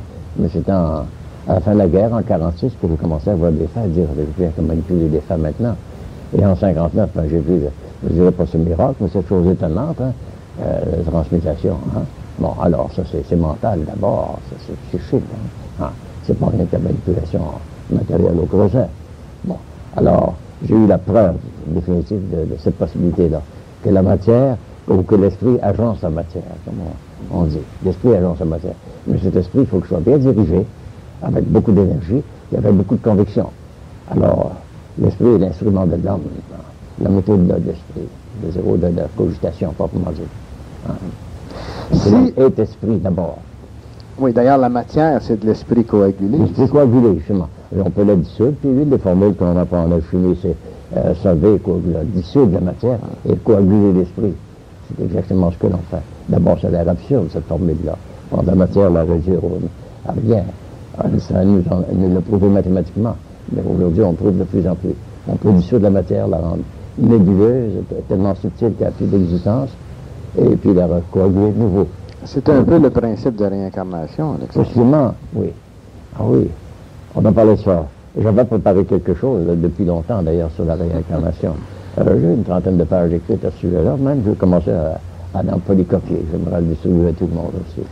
Bien, voici justement, pour le bénéfice de ceux qui n'étaient pas la semaine passée, là, pour que vous soyez au courant, c'est qu'on avait une conférence sur la réincarnation qui était cédulée pour samedi passé. Oui. Et puis, Alexandre a été retenu au lit pour des raisons de... Ah oui, il est trop gêné. C'est pas la patate. Et puis, la conférence avait été remise le 9 février. 9 février, oui. Mais comme qu'on a discuté tantôt, on l'a changé pour le 2 février. Alors, si vous voulez prendre note de la conférence... Je prends même j'aurai des textes, 12-15 pages, à distribuer à tout le monde, qui donnent des grandes lignes, tu sais. Chaque paragraphe est réduit en une ligne, une affirmation quelconque, une citation. Et ça donne tout le cheminement de ce chose phénoménale qu'on appelle le retour à la carnalité, la réincarnation. Alors, on se réincarne tous les jours, vous savez, à notre réveil. On se désincarne en se couchant, en s'endormant le soir, fragmentairement. Mais on se réincarne toujours. Combien ça prend de temps une cellule? Une cellule a une vie de... 8 minutes environ. 8 minutes. 8 minutes, ah oui. Puis à chaque exhalaison, tu expulses des cellules mortes. Puis à chaque inhalaison, tu en prends d'autres. Ouais. Alors on se réincarne continuellement. Ah oui. OK. Alors sur ceci, on termine la première partie, mais j'ai Excusez-moi. j'ai différentes choses à vous communiquer. Question? Une joie croissante. Pardon? C'est une joie croissante. C'est toujours un plaisir de t'avoir ici, Alexandre. D'ailleurs, c'est avec toi qu'on a commencé le centre ici, il y a déjà au-delà d'un an. Oui, mais oui. Oui. Oui. Enfin, ça va bien, on s'en va bien. On sait où ça va. Ah oui. Oui. Oui. Peut-on contrôler sa vie sans subir l'influence des planètes? Il y a une technique qui consiste à maîtriser les influences planétaires. On nous dit, quand on fait la kyrielle ou la gamme des influences, on part de Do, Si, La, Sol, Fa, Mi, Ré, Do. Do, c'est Dominus, le très haut. Hein? Si, c'est Sidéra, toutes les étoiles. Hein? La, c'est l'Actavier, la Voie lactée. Le Sol, c'est notre Soleil, le fils du très haut. Hein? Fa, c'est le Fatum. Ça, c'est la totalité des planètes. Le sort, le destin, quoi. On l'appelle le Fatum. Bon. Mi, c'est le Mixtus Orbis, c'est la Terre. Hein? Cette poubelle du système solaire. Hein? Alors... Pourrais-tu réexpliquer le pourquoi que tu appelles ça une poubelle du système solaire? C'est tellement disparate, les influences tellement disparates. Si on considère ce qui se passe dans les pays sous-développés, ou bien sous-estimés, ou outrancièrement abusés, on dirait que c'est impensable qu'il y ait de telles circonstances, conditions qui peuvent prévaloir à la surface de la Terre. Hein? On va au Kenya, même dans ce sens, au Liban, qu'est-ce qui se passe là? Il y a un tas de sociétés qui crient au secours à travers le monde entier pour venir en aide à ces gens-là. Alors, en certains endroits, la Terre est vraiment une poubelle, un dépotoir. Hein? On dirait toutes les influences diaboliques qui prévalent dans ces endroits-là. Alors, il faut nettoyer des écuries d'eau Georges, comme on dirait dans des œuvres d'Hercule, des travaux d'Hercule. Alors, la Terre est encore un peu un dépotoir. Justement, Saint-Germain mentionnait qu'il n'y a rien pour rien. Non, il y a une raison pour tout ça. Nulle part, soit dans le cosmos ou sur la Terre, il y a toujours un prix. Mais la Terre est en voie d'évolution. Elle a fini son évolution. Elle évolue, mais l'évolution est lente. Hein? Ça se fait graduellement. Alors, c'est pour ça qu'on dit que la Terre est un peu un dépotoir du système solaire, mais est en voie de gestation, puis d'évolution. Son évolution est terminée. Ou presque, je voudrais dire. Avec l'ère du poisson qui se termine. Oui. Alors, je pense que je t'ai éloigné un peu de la question, là, Alexandre, je vais y revenir. Peut-on contrôler sa vie sans subir l'influence des planètes, était la question. Voici, les planètes, c'est notre destin. C'est-à-dire notre destin. Les hasards que l'on rencontre à travers la poursuite de notre destin. Ces planètes-là sont des plans de conscience. Ce ne sont pas des masses de matière qui circulent autour de nous pour nous émettre leur influence purement magnétique. Ils ont aussi une influence psychique. Et ces influences-là, on peut les prévoir, les identifier, dire celle-ci m'est néfaste. Hein? Mars en prédominance sera néfaste, ça nous rendra agressif, combatif, argumentatif, tout ce que je veux dire. Alors c'est l'antagonisme, Mars. Alors sachant qu'on est vulnérable à cette influence-là, on est toujours sur nos gardes. Alors, on a contrôlé notre esprit martial. Hein? Bon. Alors, c'est nécessaire pour l'agressivité dans certains cas et l'initiative aussi. Mais il faut s'en servir avec escient. Hein? Jusqu'au temps qu'on pique une bonne crise. Ah ben oui, là on capote parfois. Que pensez-vous du péché originel? Un péché original. L'origine du péché. Péché, c'est ne pas atteindre son but. En grec, on dit amartano. C'est manquer la cible. Amartano, manquer la cible. Péché, c'est faillir dans une chose. Ce n'est pas une commission, c'est une omission, le péché. Une omission. On peut pécher par omission, on se met par commission. Hein? Alors, le péché, c'est manquer le but, simplement. Avoir mal visé. Mais ce n'est pas une erreur de comportement, c'est une erreur de jugement. Hein? Alors, le péché, le terme le plus précis, c'est ça. Amartano. Manquer la cible. C'est ça. Alors, comment aurait-on manqué la cible? Manque de compréhension. Au péché originel. D'abord, l'homme avait été mis dans ce jardin expérimental afin qu'il devienne adulte, qu'il soit suffisamment évolué pour agir en connaissance de cause. Alors, ce jardin-là, c'était pour l'éduquer, pour ainsi dire.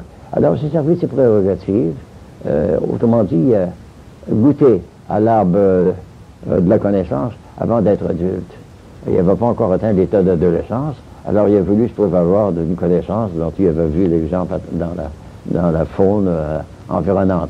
Alors il a accéléré son destin, où il a un peu hasardé une chose qu'il était prêt à accomplir, c'est-à-dire participer à l'arbre de vie, n'est-ce pas? Okay. Bon.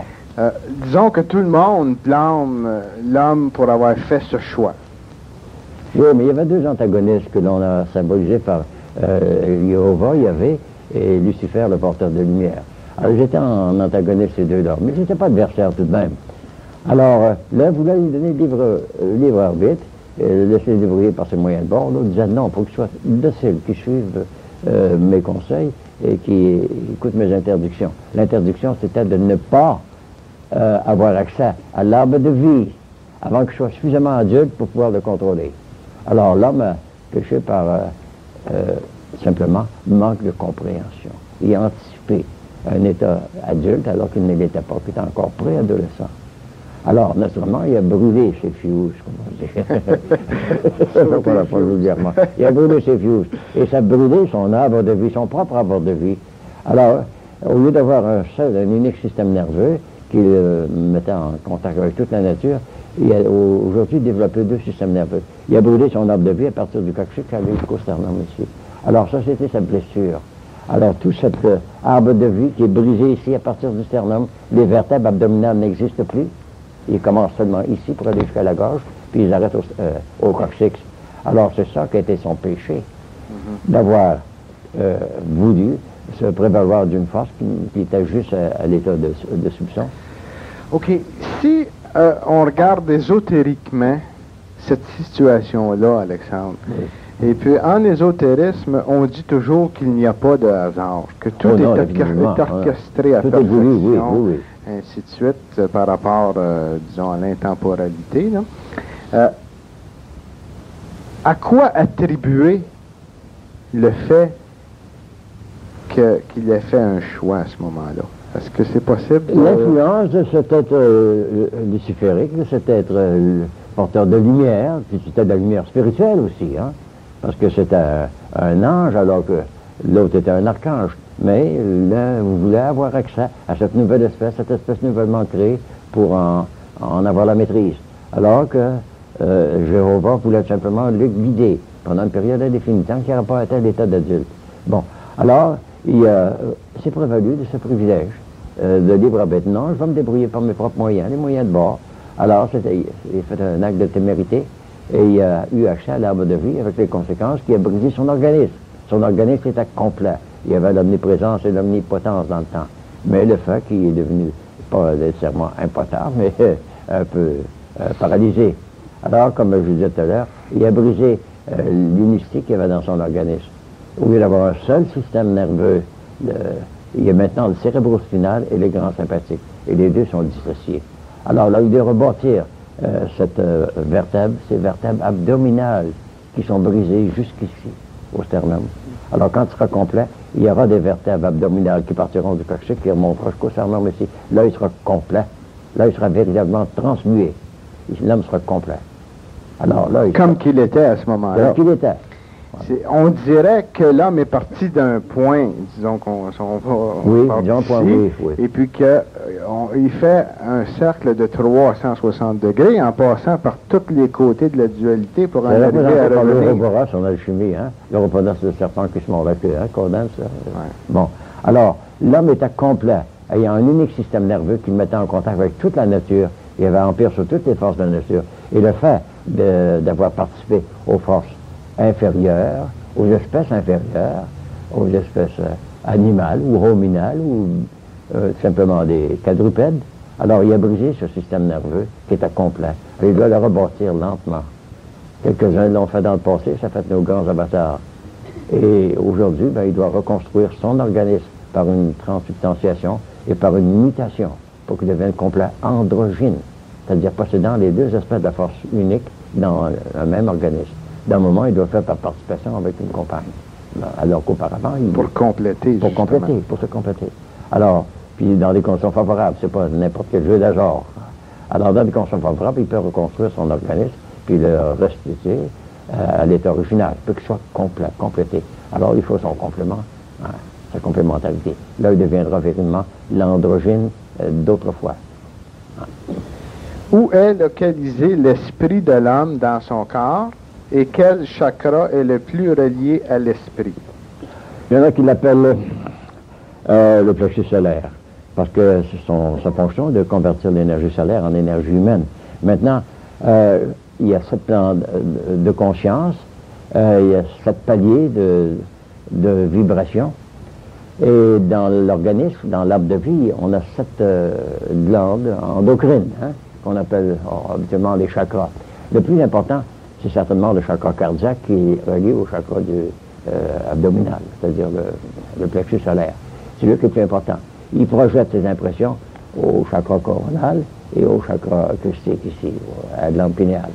Alors, elles sont toutes importantes, mais celle qui est la plus pratique pour le moment, pour l'instant présent, où il faut développer, ce sera le chakra acoustique, le centre acoustique, la glande pinéale. Et quand ce centre-là est éveillé, bien éveillé, il contrôle tous les autres. L'homme devient conscient de son aura, de son champ magnétique. Il devient conscient de toutes les dents dans le canal qui sont exposées tout le long de son arbre de vie, tout le long de son épine dorsale. Mais le plus important, définitivement, celui-ci. C'est pour ça qu'on préconise l'éveil de la glande pinéale, l'éveil du troisième œil. Et quand ce troisième œil est ouvert, ben, c'est l'œil omniscient, omniprésent. C'est important. On a recommandé un tas de méthodes, mais les plus efficaces, c'est ceux qui sont les plus pratiques, qui ont des effets les plus immédiats, c'était l'imposition d'un sel christique sous forme d'huile, sous forme d'onction, hein, sous forme d'extrême-onction, hein, qu'on applique ici. Dans la christologie, on l'applique au baptême, on l'applique à l'heure de puberté, on l'applique au moment de la transition, au moment de la mort, post-mortem, ou immédiatement avant la mort. Alors, c'est simplement l'éveil de cette glande-là, du centre christique. On l'appelle le centre christique. Alors, celui-là, c'est le centre solaire. Mais les deux sont étroitement liés. Tout ce que le corps perçoit, par toutes ses antennes, elles sont réfléchies au centre christique et sur l'écran psychique. Alors, l'esprit de l'homme, il n'est pas individuel, il est total. L'homme fait partie de l'esprit universel. Pareil comme l'atmosphère, il n'est pas individuel à chaque individu. Alors, on y prend ce qu'on peut y prendre. Mais l'atmosphère est un. Et l'esprit christique, l'esprit de l'homme est total. Il fait partie de toute la race. C'est pour ça qu'on préconise le retour à la conscience cosmique, à la conscience cosmique, hein, totale. Voici, Alexandre, une question très intéressante dont on pourrait passer, je pense, des heures et des heures. Que se passe-t-il au moment de la mort, d'après vous? Un moment d'étonnement, je dirais. Un moment d'étonnement. On croit que c'est la cessation de toute pensée, de toute sensation et de toute impression, et on constate que toutes les impressions ont été magnifiées. C'est comme si, par exemple, une image blanche et noire se révèle tout d'un coup en couleur. On dit qu'est-ce qui se passe? Puis infiniment plus de vie et plus de réalité que toutes les impressions sensorielles qu'on avait éprouvées auparavant. Donc c'est donc un moment d'étonnement. Bon, alors, quand vous avez passé à travers cette période-là, vous dites qu'est-ce qui se passe? Puis là, vous constatez que que vous croyez être la réalité auparavant ne sont plus que des ombres. Puis, vous vous adressez à ces ombres-là, ce sont des ombres, hein?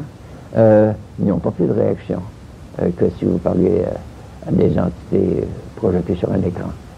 Alors, là, il y a un moment d'étonnement, mais qui est suivi d'un moment de réalisation. Parce que vous voyez que des gens que vous croyez morts s'approchent de vous par affinité sociale ou affinité familiale, puis vous constatez qu'ils ne sont pas morts, puis ils vous accueillent. Puis là, vous réalisez que c'est passé quelque chose. Puis c'est un moment d'exaltation. Ensuite, il y a une période de revue, d'un feedback, pour ainsi dire. Hein? Alors, là, vous voyez à l'envers, a posteriori, plutôt qu'à priori, le moment de votre mort, de votre décorporation, aller jusqu'au moment de votre incorporation. Et là, vous voyez clair à travers tout ça. Vous voyez vos bévues, vous voyez où vous avez erré, puis c'est la période d'épuration qu'on peut appeler le purgatoire. Hein? On a appelé le purgatoire. Alors, cette période d'épuration, c'est simplement une revue, à peut-être lente ou rapide, selon l'intensité avec laquelle vous avez vécu. Et là, vous avez cette carte blanche de nouveau. Puis vous commencez à progresser, vous continuez à progresser sur un autre plan, un plan plus subtil. Mais ce moment, c'est un moment, je ne dirais pas d'étonnement, mais d'exaltation. Là, vous pouvez dire, ça, c'est vivre. Ouais, vivre pleinement. Ouais. Le niveau, c'est pourquoi je pense que le niveau vibratoire qu'on a lorsqu'on quitte le corps physique est très important. Il est accéléré, oui. Parce qu'il n'y a pas l'opacité de la matière pour empêcher cette vibration subtile de se manifester votre compréhension. Là, vous vivez pleinement. Vous pouvez même dire, si vous voulez exprimer votre étonnement, dire « ça, c'est vivre. Enfin, je m'éveille. Enfin, je m'éveille. » Oui. Ouais. Ou la mort, c'est une deuxième naissance. C'est un éveil à la vie véritable. Alors, je vais exprimer tant que j'ai pu, de manière bien naïve parfois, par quelques petits poèmes que je citais, que la mort, c'est simplement un éveil total à la conscience réelle. Alors, et toi, tu parles en connaissance de cause, car à l'âge de 11 ans, tu as connu oui, ça m'est arrivé, j'en ai encore. pas le mérite, mais ça m'a été donné par pure grâce. C'est une grâce, si vous voulez. J'avais la faveur d'une anesthésie qui a subi. On m'avait anesthésié pour une blessure à l'épine dorsale, et durant cette anesthésie-là, j'ai eu conscience de tout ce qui se passait autour de moi, quoique mon corps était immobilisé. Et quand je suis revenu à la conscience corporelle, on m'a demandé si ça m'a blessé, ça m'a fait mal. J'ai dit non, j'ai trouvé ça merveilleux. J'ai tout vu ce que vous avez fait, etc. L'anesthésiste était étonné, puis même il riait de la chose. C'est merveilleux, c'est merveilleux. Alors que le médecin qui m'avait opéré, il disait, mais c'est incroyable ça. Il dit, non, mon bonhomme, ça t'arrivera peut-être, hein, de voir ça. Puis il m'a pris sur ses genoux, j'étais tout jeune.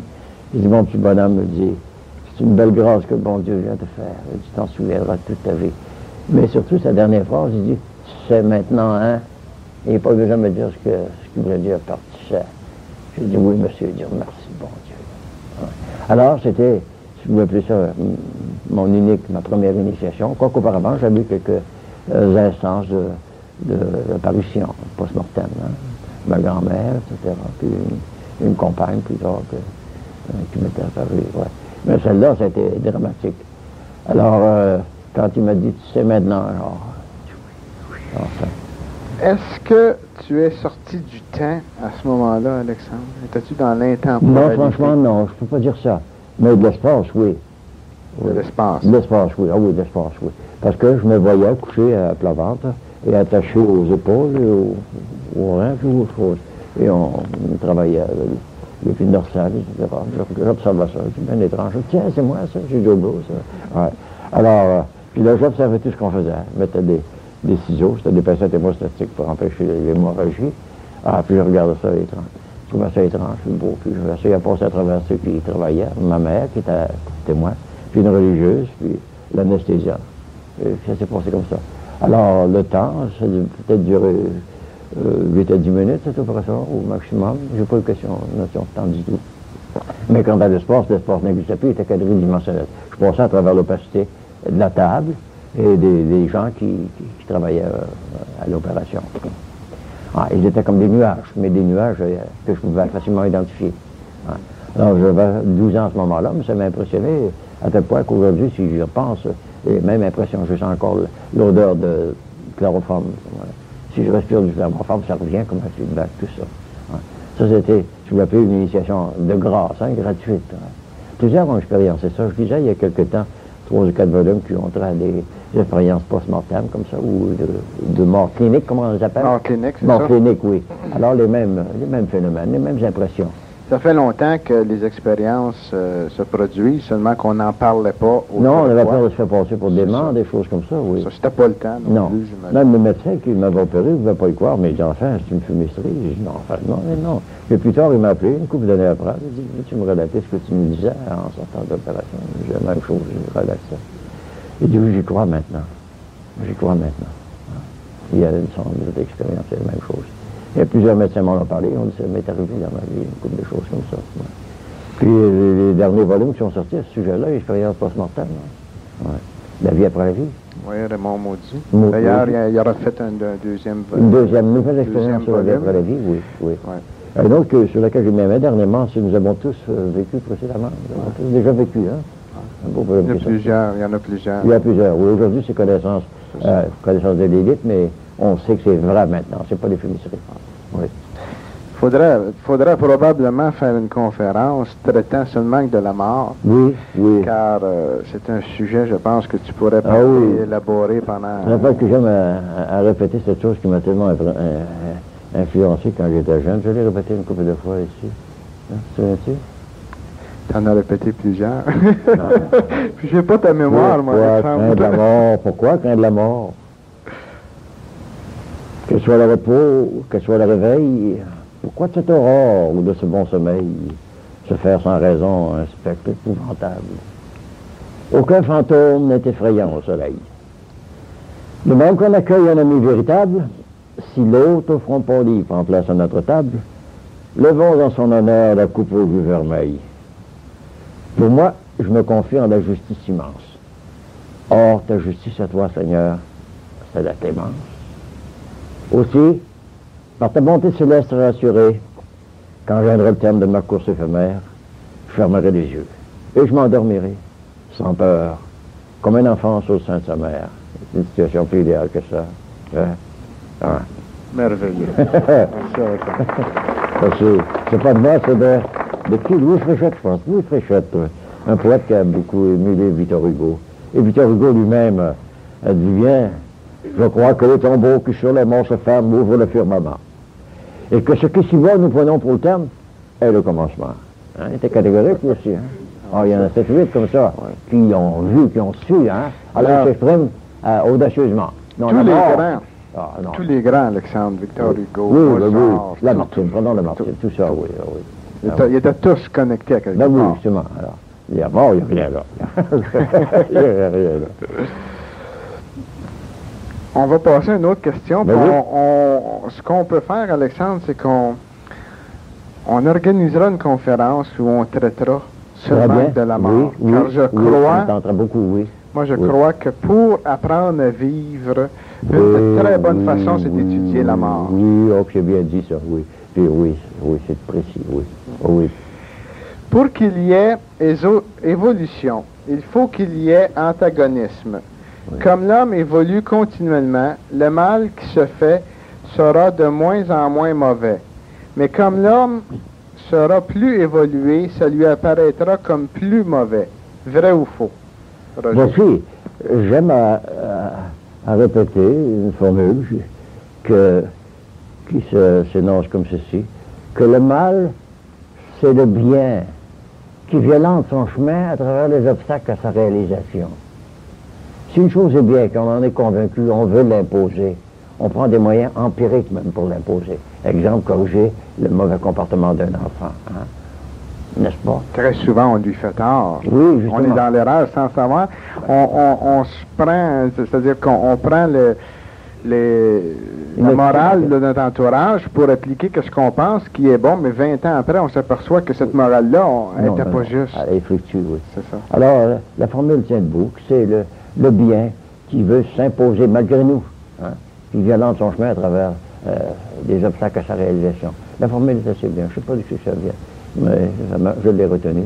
Ça s'applique dans tous aspects de notre vie. Ouais. Alors, il n'y a pas de mal absolu. Le mal est relatif. Ensuite, lorsque les grands de ce monde ont diffusé des informations dans ce domaine, lorsqu'ils parlaient du bien et du mal, Oui.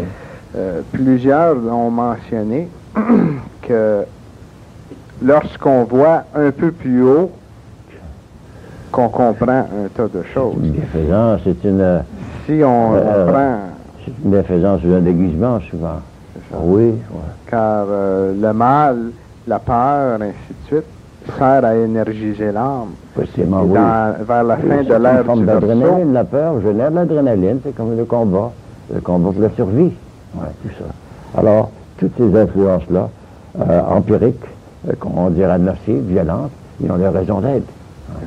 C'est la survie de l'ego véritable.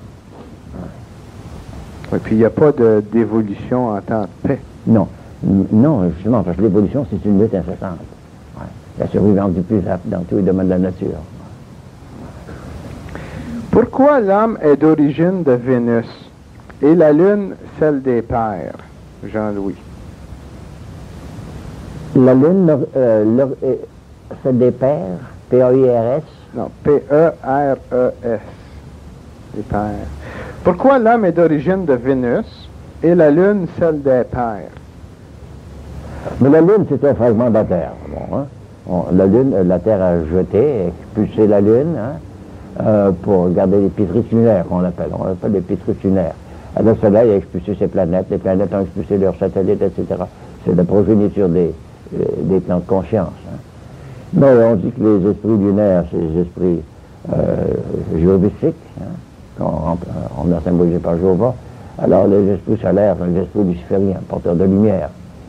Et Vénus, qui était très près du Soleil, en laissant Mercure de côté, c'est la pensée pure, la pensée cogitative. Alors Vénus, la pensée affective. Alors, c'est elle qui nous influence le plus. Elle nous influence dès le début. Elle influence nos amours, elle influence nos rapprochements, tout ça. Alors, c'est la partie affective de notre nature, au début de notre naissance. C'est par rapport à l'âme de la planète Terre présente dans l'ère du Verseau, Oui. C'est-à-dire le début du Verseau et tout au long de l'ère du Poisson. Elle a influencé, elle a joué un grand rôle par rapport à l'état vibratoire de l'âme de la planète Terre. Il y a un monsieur dans l'audience ici tout à l'heure qui m'a révélé qu'il voulait avoir des précisions au sujet de Vénus. J'ai dit que je ferai une déclaration assez sommaire et assez succincte au sujet de la captation de Vénus par le système solaire. Il y a plusieurs millénaires. Vénus était autrefois une comète qui avait une orbite d'environ 100 ans.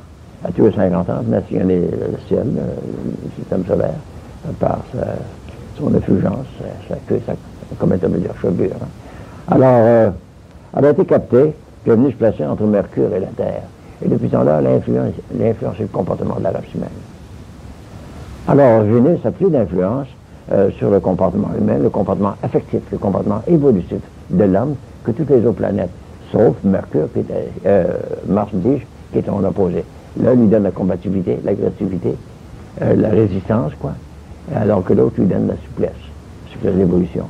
Alors Vénus a été captée comme ça. Il avait cité un auteur qui s'appelle Manuel Velikovsky, qui écrit 2 ou 3 volumes. Le plus important, c'est Collision des mondes, quand Vénus a été captée par le système solaire. Alors que Sotis, dans la constellation du Grand Chien, est en proximité avec le Soleil. Alors Vénus, au lieu de poursuivre sa course aux extrémités du système solaire, jusqu'à Pluton, a été captée entre Mercure et la Terre. Et c'est là qu'elle s'est placée comme notre auxiliaire, hein, pour donner une influence plus bienveillante à la Terre. Si on disait, Alexandre, que Vénus serait le positif, que Mars serait le négatif, et que nous sommes le fil pour conduire l'électricité, est-ce qu'on pourrait faire un parallèle avec ça? On dirait l'une est dynamique, l'autre est magnétique. Mars est dynamique. Hein. Il émet une énergie, une force, hein, dynamique, force. Hein. Alors que l'autre, c'est la souplesse, puis la tolérance, puis l'affectivité. Alors, ce sont les deux pôles, positif et négatif, que l'on doit équilibrer dans notre vie psychique. Ces deux forces sont nécessaires. L'une sans l'autre serait dévastatrice. Seulement que le positif, on ne peut rien faire. Absolument rien. Seulement que le négatif alors, non plus. La Terre doit faire l'équilibre entre ces deux forces qui ne sont pas antagonistiques, mais sont complémentaires. Il faut les deux, pour la force aussi bien que la souplesse. Hein. Alors, ces deux éléments-là sont bien placés pour poursuivre notre évolution.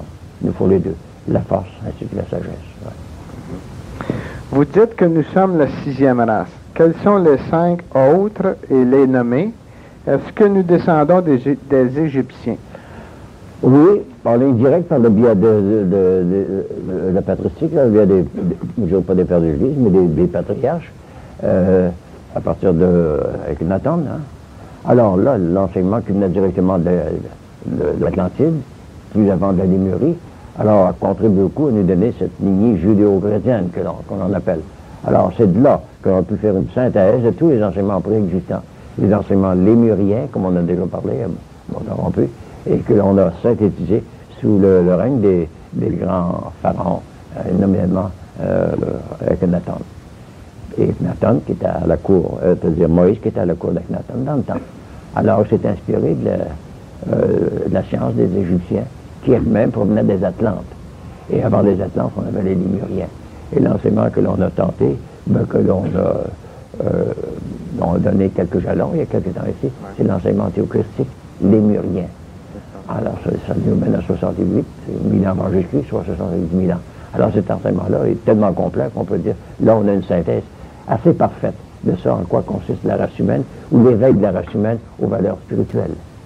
Parce que ces valeurs spirituelles sont toutes contenues dans ce cheminement-là. Des Lémuriens vers le biais de l'Atlantide et de la Haute-Égypte, et ensuite de ça, la lignée judéo-chrétienne, et la chrétienté même avec l'avatar de tous les temps, le Nazaréen. Alors on a une suite ininterrompue dans ça. Puis selon les derniers documents, il y en a eu 26 avant le Nazaréen. Ils ont parlé selon leur connaissance, et puis le degré de compréhension de leur audience aussi. Si on prend par exemple Melchisédek qui a initié Abraham, Isaac, Jacob, etc., c'est la lignée des patristiques. Alors, ça, il y a un cheminement ininterrompu, parce que l'évolution est lente, mais elle ne fait pas de saut. Ouais. Chacun a joué son rôle, joué le rôle qu'il avait à jouer, ce qui a changé le taux vibratoire des individus entourants, qui automatiquement a changé le taux vibratoire de la planète. Mais l'enseignement christique, théocristique, comme on l'appelle à juste titre présentement, enlève tout ce qui a précédé et jette un faisceau de lumière qui a ébloui toute la planète, qui commence à peine à se réaliser. Ouais, après 2000 ans, on commence à comprendre quel était le tonus de l'enseignement christique, de l'enseignement solaire, la conscience solaire, le flux du très haut. Alors, là, après 2000 ans, on dit là, on sait maintenant où on s'en va, il nous l'a dit. On fait seulement commencer à comprendre les lois, la loi de l'amour, qui est la loi de l'attraction, dont il a si bien expliqué. Alors, cet enseignement est tellement précieux qu'on ne peut pas en parler sans être édifié, de dire, en fait, on a quelque chose, on a de l'or pur, là, de l'or solaire, hein, l'énergie solaire, la conscience solaire. Et la conscience solaire, c'est la conscience christique. Ouais. Alors ça, on y reviendra à ce sujet-là, avec les séquences. Oui. Existe-t-il des centres où l'on peut vivre des expériences mettant à profit nos pouvoirs? Y a-t-il des étapes précises dans nos vies où l'on sent une concrétisation de nos pouvoirs? Oh oui. Voici, on appelle ça des périodes hypnagogiques. Ce n'est pas exactement une auto-hypnose, mais une espèce de rêverie à faveur desquelles on perd conscience de notre environnement physique. Hein. Une méditation transcendantale, par exemple, transcender la cogitation objective. Là, on tombe dans un état d'esprit où on peut faire des choses étonnantes. Se révéler à distance, exercer une influence bienfaisante à distance et percevoir des choses qui ont d'importance dans notre vie ou dans la vie de certaines gens.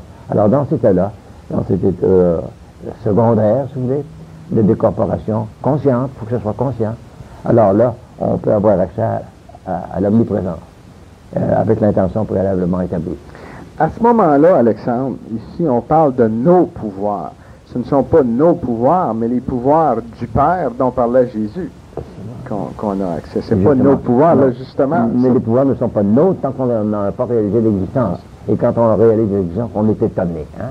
Ça fait comme l'étonnement que l'on subit à la mort quand on devient vraiment décorporé. Pour dire, là, j'ai plus d'entrave à ma pensée, j'ai plus d'entrave à ma perception. Là, je vois radialement, dans toutes les directions. Et je sens, totalement. Alors, ce pouvoir-là existe en puissance, en permanence. On n'a qu'à s'y ouvrir.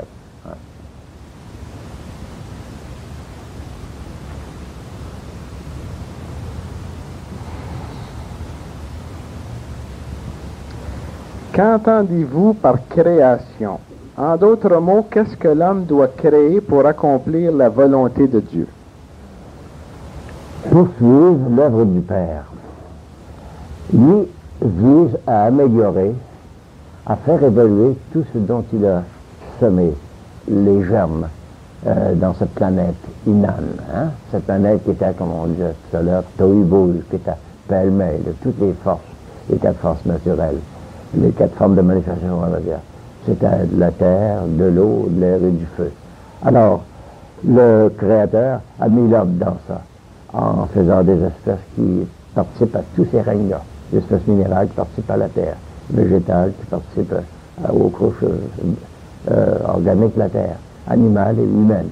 Alors, l'homme doit réaliser que ces 4 plans de matière, ces 4 modes de manifestation doivent se transmuer tous, faire l'ascension, pour devenir la quintessence qui est devenir l'esprit pur.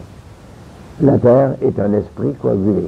Bon, pareil comme l'homme est un Dieu incorporé, un Dieu en manifestation. Et la manifestation de Dieu sur la terre, c'est l'homme. C'est l'homme. Bon, alors, comme ambassadeur et collaborateur de Dieu, il doit créer à son image, à l'image de son Créateur. Bon, il crée d'abord à son image personnelle, respective, mais dans toute la matière, dans tout son environnement, il doit créer des conditions qui sont de plus en plus en accord et en harmonie avec le reste de l'univers. Alors créer, c'est simplement poursuivre le travail de l'évolution que le Créateur a initié sur la Terre. Poursuivre, collaborer à Dieu, un collaborateur de Dieu. Ouais. Pour atteindre, disons, cet état, Alexandre, si on disait qu'on prenait le passé, puis on essaie de ne pas vivre dedans, puis on prend le futur, puis on fait la même chose, on le tasse, puis on essaie de vivre l'instant présent, bon. Est-ce qu'on se rapproche plus du Créateur à ce moment-là? Définitivement. On parle du temps, on dit que le temps est linéaire, hein? Se suit horizontalement. Alors que l'éternité ou l'éternel est vertical. Hein? Et quand vous faites l'ascension d'un plan vertical, vous voyez latéralement des deux côtés, plus vous élevez. Par exemple, quand vous montez au haut de la pyramide, vous approchez de l'unité. Alors, quand vous atteignez cet état d'esprit-là, vous voyez tout d'un seul coup d'œil. Et votre vie se fait d'heure en heure, de moment, d'instant en instant. Et vous venez à 100% à tout ce que le moment exige. Là, ça, c'est créé. C'est créé. Ce que vous devez faire, vous le faites présentement, au moment où vous y pensez. Et quand vous prenez cet esprit-là, vous créez, parce que vous manipulez le temps. Le passé n'existe plus, et l'avenir n'existe pas encore, mais le présent est imprégné de toute votre force.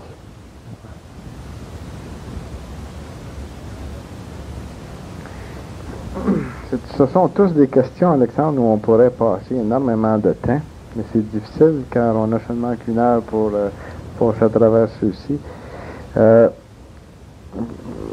C'est la première fois que j'assiste à une conférence. Qu'est-ce qu'un alchimiste? J'ai déjà entendu parler de cette rosée christique. À quoi sert-elle? Vos conférences, est-ce de sciences occultes? J'ai l'amour du prochain, j'aime les gens, mais je suis conscient que je suis méchant. Pourquoi?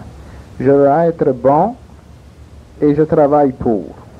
Voici, on va décortiquer ainsi toute cette série de questions. Okay, la plus importante, prenons la plus importante. Hein? OK. Bon. Alors, vous êtes ici pour la première fois. Vous êtes sur la première fois de une conférence. Vous croyez que ce sont simplement des sciences occultes, des sciences qui dépassent la perception habituelle. Non. Ici, on jette un faisceau de lumière, tous, nous faisons tous, n'est pas un communiste, n'est pas l'unique conférencier ici. Tous ceux qui sont venus ici ont jeté un rayon de lumière sur la réalité. Chacun a la lumière de sa spécialité. Alors, ce que l'on enseigne, c'est de le voir au-delà de la corporalité, au-delà de la matière. Dépasser l'opacité de la matière, voir au-delà de l'objectif, au-delà du purement sensoriel. Et à cette fin-là, on fait réaliser que c'est possible à chacun de nous de dépasser notre limite de perception sensorielle. Et en se servant de notre perception accentuée ainsi, on peut arriver à dire « Ah, je vois au-delà du mur. Hein, je vois à travers l'opacité de la matière. » Au début, il faut faire des efforts. Oui. Et puis, il faut être patient. Justement. Mais si on regarde suffisamment à travers une certaine chose opaque, on peut voir à travers. Ah oui. Parce que la matière n'est pas si opaque qu'on pense. Si on prend le moindre télescope, le moindre microscope, on peut voir tout l'hyperespace qu'il y a dans la matière. Hein. On peut méfier les objets. Et avec le télescope, on peut faire la même chose, voir au-delà de la portée de nos yeux, puis au-delà de l'infiniment grand, aussi bien que au-delà entre ça d'infiniment petit. Alors, c'est un degré de perception que l'on accentue. Alors, cet éveil des centres spirituels et principalement l'éveil christique, l'éveil du centre christique, de pinéal, de l'œil amené latent, omniprésent, nous permet de voir à travers ces limites, ces murs d'opacité. Alors ça, c'est le but de toute initiation, de tout début de perception. Alors, aller au-delà de la perception sensorielle, dépasser la portée de nos sens. Alors, c'est ce que tous les inventeurs de moyens auxiliaires, télescopes, microscopes, spectroscopes, tout ça, ont essayé de faire, dépasser la limite de nos sens. Maintenant, il y a le sens christique, l'œil pinéal, le troisième œil, qui est supérieur à tous ces instruments artificiels que l'on a créés, qui nous permet de voir plus profondément, non seulement dans la matière, mais dans l'hyperespace de la matière, dans l'intérieur de la matière. Ça serait même soudainement. On dit là, je vois pour la première fois, à l'intérieur, je ne dirais pas de la réalité, mais de l'actualité. Et pour atteindre cet état, il faut absolument enlever l'orgueil. Objectivement, réaliser que par nos propres moyens, nous sommes bien mal organisés. C'est notre organisme qui est défectueux, puis tout récent, parce qu'avant ça, il était très grossier. C'est graduellement qui s'affine un peu.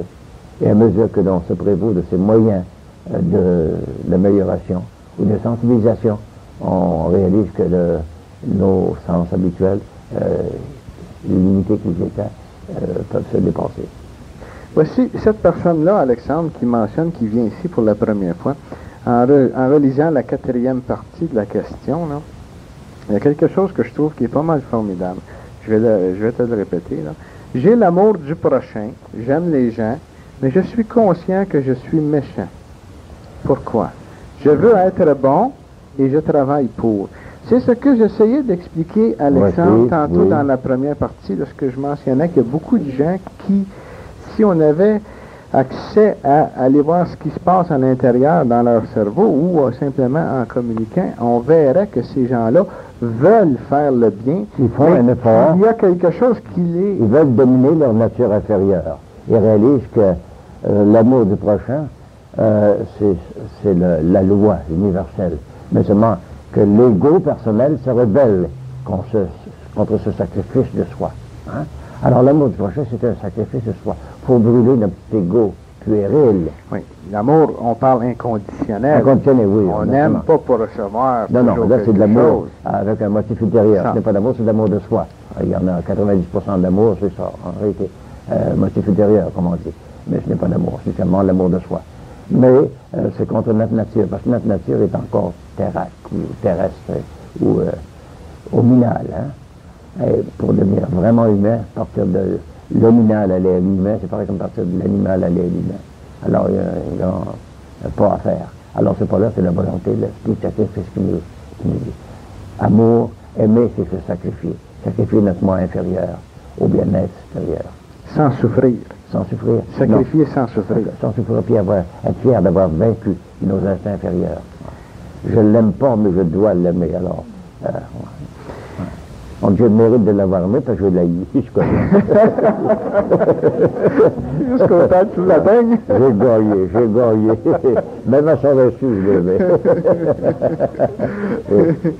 Est-ce qu'on pourrait dire, Alexandre, là, ce que tu as mentionné, sacrifier, le mot sacrifier, là, disons que ça l'a éveillé différentes choses. Oui, c'est brûler le petit égo, n'est-ce pas? C'est ça. Oui. Mais est-ce qu'on pourrait dire qu'il y a des efforts à faire au début, mais lorsque le sacrifice se fait comme tel, c'est tellement facile, ça doit être très facile. Oui, justement, parce que si nous fiers sur soi-même, puis on est fiers de notre coup, n'est-ce pas? On dit, j'ai réussi à me dépasser Hein? Puis on faisait good boy. Alors, c'est se sacrifier sans se sacrifier. Non, c'est faire prédominer les valeurs supérieures sur les valeurs intrinsèquement égoïstiques. Ouais. Alors l'amour, c'est un désir de bienveillance, de bienfaisance. Hein? Bienfaisance. Mais, comme on est tous égocentriques, on veut être bon envers soi-même, on dit. Ouais. Vénus m'intrigue.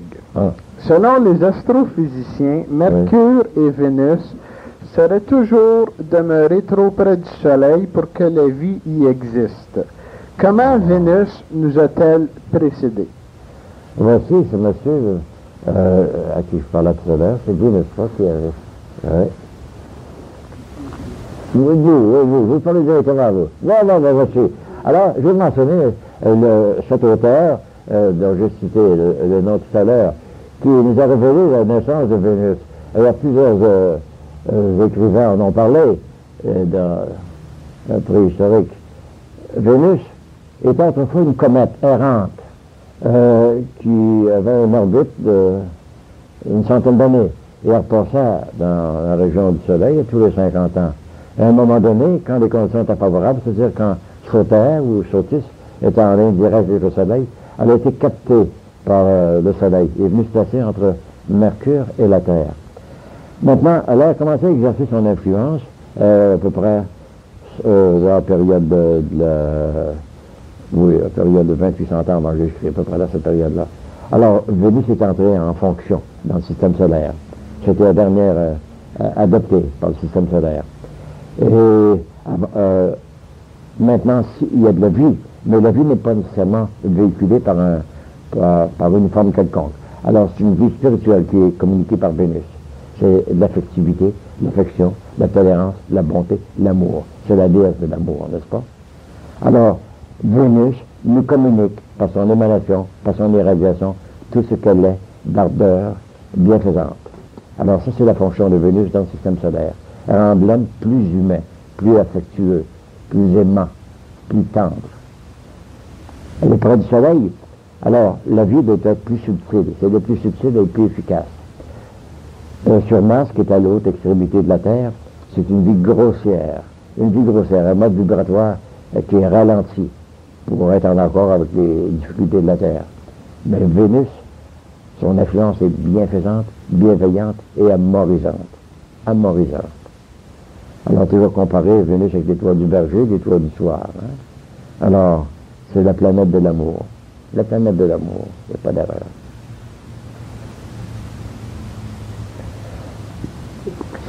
Comment équilibrer les 4 éléments pour obtenir la quintessence? Quel est le rôle de l'esprit universel dans son élaboration? La quintessence veut dire le 5e élément, n'est-ce pas? Le 5e élément, c'est l'esprit pur. Pour me référer à la technique... Excuse, Alexandre, est-ce qu'on pourrait dire que c'est la fusion des 4 éléments? Précisément. C'est exactement ça que c'est. La fusion des 4 éléments qui n'en font qu'un seul. On prend le sel, par exemple, le sel chimique ou le sel alchimique, qui contient en soi de la terre, de l'eau, de l'air et du feu. Alors, quand on l'a sur une forme de cristal, on dit qu'est-ce que c'est ça? Quelque chose de radiant, ça a l'air d'un petit bijou qui lui a noirceur. Mais c'est parce que ça contient de la lumière aussi bien que de l'opacité. Alors, pour équilibrer les 4 éléments qu'il y a dans la nature, on prend une pierre qui les contient.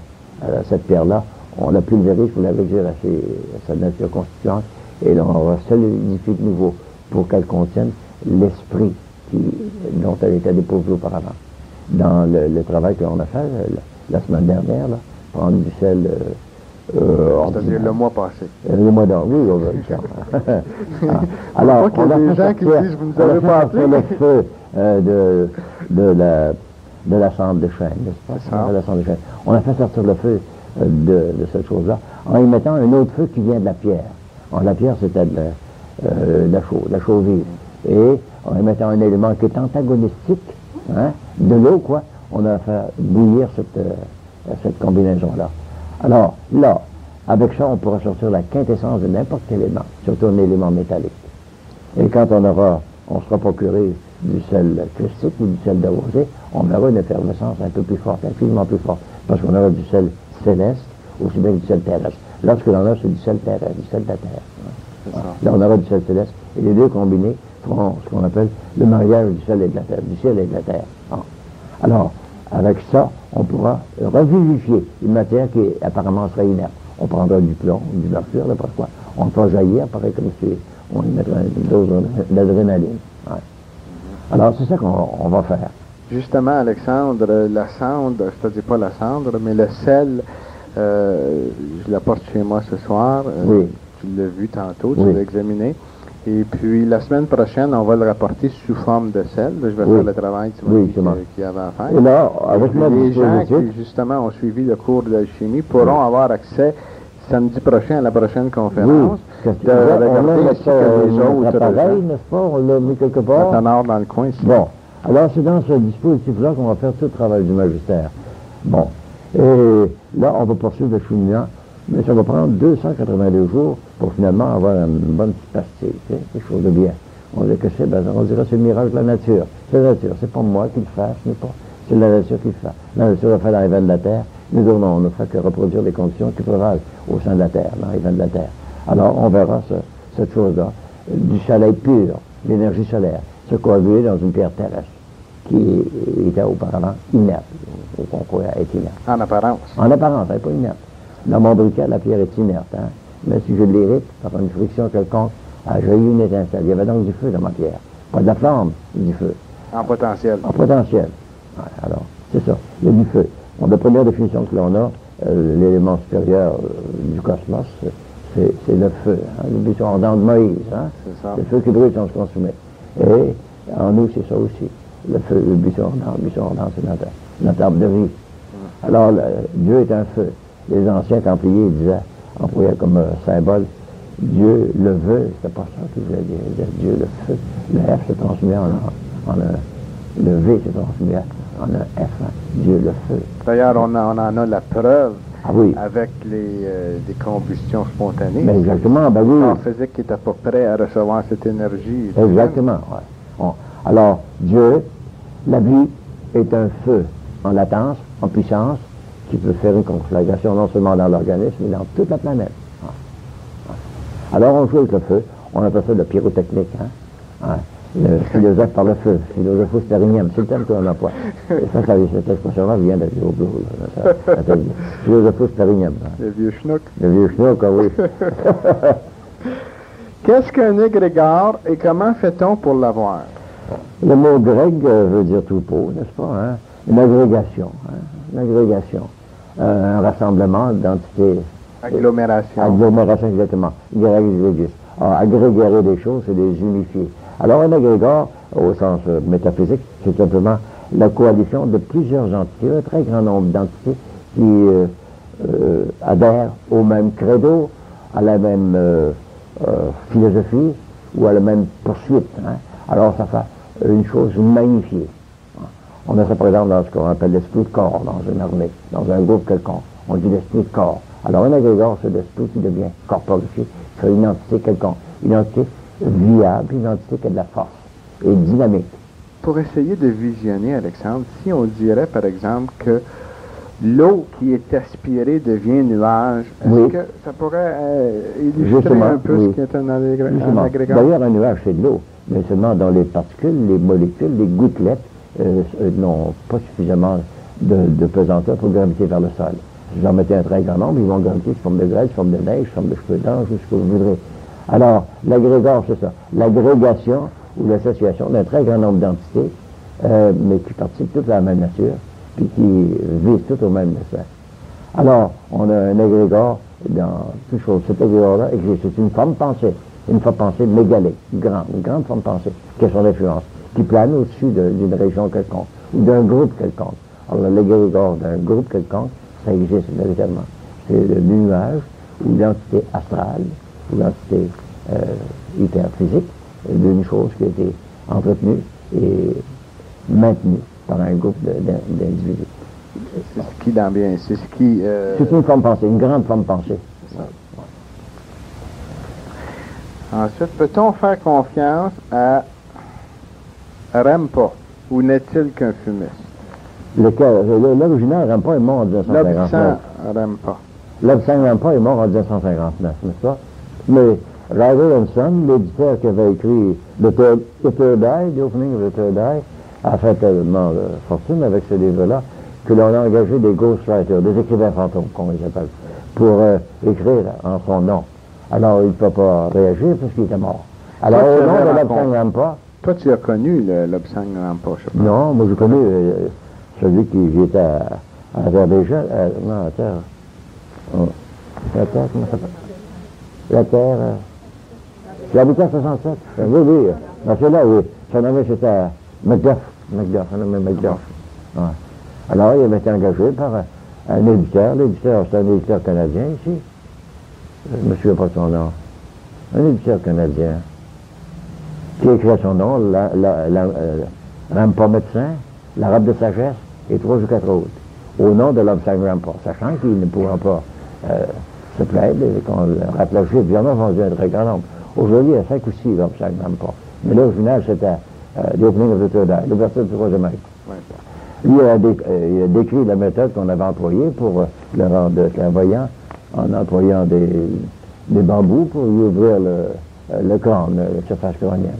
Aujourd'hui, ce qu'on emploie pour ça, ben, c'est une méthode plus douce. Hein. On applique de l'huile solaire, hein, la crise a fait ici, puis après un certain temps, si on poursuit la concentration sur cette glande-là, ben, l'œil se développe. Parce que ce que l'on fait avec l'application de la crise AP, ça irrite ce centre-là, puis il est très mince. Alors, Lobsang Rampa, l'original, celui qui est mort en 59, a dit la vérité.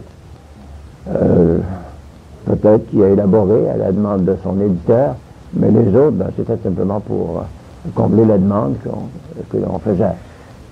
Si on revient à la question, Alexandre, qui demande si on peut faire confiance, est-ce qu'on ne pourrait pas aussi mentionner qu'on pourrait étudier ce qui a été écrit, mais ne pas faire confiance, expérimenter pour nous-mêmes? Dans tout ce domaine-là, il y a bien des choses qu'on peut prendre qu'on doit prendre avec un grain de sel, puis dans certains cas, toute la salière même.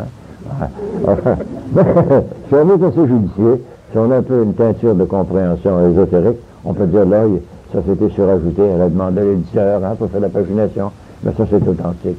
Dans les écrits alchimiques, par exemple, on a toujours ceci. On prend le faux canalique cancélien, et il y a 5 ou 6 pages qui sont écrites en caractère ordinaire, puis subitement, là, au milieu de la page, vous voyez quelque chose qui est écrit en italique. Vous avez déjà vu ça? Par exemple, dans le mystère de cathédrale, il y a 2 ou 3 lignes qui sont écrites en italique. Ça veut dire, oh, ça c'était pas. Et là, c'était juste pour remplir la page, parce que l'éditeur veut 300 pages, puis il a pu tout dire dans 30 lignes, dans 30 pages. Faire chercher l'individu. Faire chercher, et puis aiguiser la révolution un peu. Alors, dans tous les écrits en métaphysique, et en alchimie, il y en a beaucoup comme ça, il faut chercher la perle des grands prix en dedans de la coquille. Hein. L'huile est rébarbative, hein, mais dans ça, il y a une pierre précieuse, une perle précieuse. Alors, c'est la perle qu'il faut sortir. Il faut enlever les cailles, le verbiage qu'il y a. C'est l'éditeur qui est responsable. Il faut prendre ce que à l'intérieur, on ressent qui est correct pour nous. Justement, oui. Parce que, comme qu'on disait tantôt, on est rendu dans l'ère du Verseau, le 6e race, à l'ère du savoir et non plus de la croyance. Non, justement. Alors, ça se fait individuellement. On peut prendre un bouquin quelconque, par exemple, le grimoire du Papon d'Auréus, hein, le petit Albert, le grand Albert. Bon, c'est de la bouteille, ça va comme des pains chauds, hein. Bon, mais dès qu'on a un peu de teinture d'ésotérisme, on se dit, oh, une minute, là, hein. Embarque le football. Alors, il y a beaucoup comme ça. Hein. Aujourd'hui, de moins en moins, parce que les gens commencent à comprendre. Oui, bien aujourd'hui, disons qu'il y a beaucoup d'informations qui est accessible. Lorsque ce livre a été écrit, dernièrement, dans l'intimité, on nous parlait des premières tentatives de recherche en ésotérisme, on mentionnait pour Stanislas de Gaëtan, c'était... comment est-ce qu'il s'appelle ce bonhomme? Pas plus non plus, avant ces deux-là. Oh, je sais pas. Quelqu'un était la science des esprits. C'est quelque chose. La science des esprits. Au tout début du siècle, on avait sorti ça. Allan Kardec, tu as déjà entendu parler de ce bonhomme-là? Hein? Allan Kardec, oui. La science des esprits. Bon, alors les gens ont fondé toute société démoniaque, diabolique avec ce qui avait été révélé par ça. C'est rien que des gens comme Papus et le maître Philippe de Lyon qui ont mis de l'ordre dans ça. Alors, dans tout ce domaine-là, il y a eu de la fumisterie, surtout commandité par les éditeurs, qui disaient les gens vont tout gober d'abord chez le mystérieux. On veut commence à voir clair dans ça. Alexandre, explique-moi pourquoi vous utilisez un drap pour ramasser la rosée au lieu de la prendre directement sur les brindilles ou végétation existante. Voici, la Terre est magnétique et tout ce qu'elle comporte de végétation est magnétique. Elle attire tout ce qui est dynamique, tout ce qui vient du ciel. Mais avant que la Terre absorbe la vertu vitale de la rosée, on l'intercepte en mettant des draps. Si on ne mettait pas de draps, on tombera sur l'herbe, puis la Terre l'attire. Alors, il faudra creuser la Terre, puis tamiser la Terre pour extraire de celle qu'elle contient. Alors, avant que la Terre s'en empare, nous autres, on s'en empare. C'est exactement ça. C'est exactement ça qu'on fait. Ça serait comme essayer d'aller chercher les minéraux dans la Terre. Précisément. C'est très difficile. Alors, c'est du sel que l'on veut. Mais ce sel-là, c'est ça qui va faire fertiliser la Terre. Mais non, nous autres, on en veut d'abord. On veut fertiliser notre propre Terre. En plus de ça, la végétation, Alexandre, est-ce qu'elle n'absorberait pas la rosée? Oh oui, oh oui. Oui. Alors la rosée serait une pas autre méthode de recueillir la rosée, qui est pas aussi efficace que de tordre des draps, c'est de promener des serviettes ou des draps, les promener simplement sur l'herbe. L'herbe assez haute, par exemple, hein, sur le foin, n'importe quoi. Et quand ils sont bien imbibés tout ça, pour les attorder. Mais c'est encore préférable de ne pas laisser l'herbe ou la terre l'absorber. On la veut telle qu'elle tombe du ciel, avant que la terre s'en empare. C'est pour ça qu'on a recours à cette méthode d'étendre des draps. Elle est vieille, elle part de paracel, puis... Et pourquoi ne pas prendre l'eau de source au matin de Pâques avant le lever du soleil? Prendre l'eau de 40 pouces aussi, le tuyau de 40 pouces. Pardon? Prendre l'eau du tuyau de 40 pouces, on vous tente pas, ça va le même faire. D'abord, si on va prendre en plein le milieu du Saint-Laurent, il n'y a pas grand vertu dans ça. Mais ça va dans un petit ruisseau qui a pas de quelques pouces. Alors là, elle est encore imprégnée du nitre. C'est du nitre atmosphérique. Ce qu'on recueille, c'est le nitre, le sel caustique, le sel qui vient du soleil et réfléchi par la lune. Bon, ici, là, c'est une grande petite plaque d'eau, une petite morceau, cette eau-là a beaucoup de valeur. Mais dans le milieu du fleuve Saint-Laurent, il n'y aura plus de valeur parce qu'elle mélange tout le reste du fleuve. Ouais. Alors, Alexandre, notre deuxième partie de la conférence est terminée. Par contre, il reste plusieurs questions. Allez-y, quand tu veux.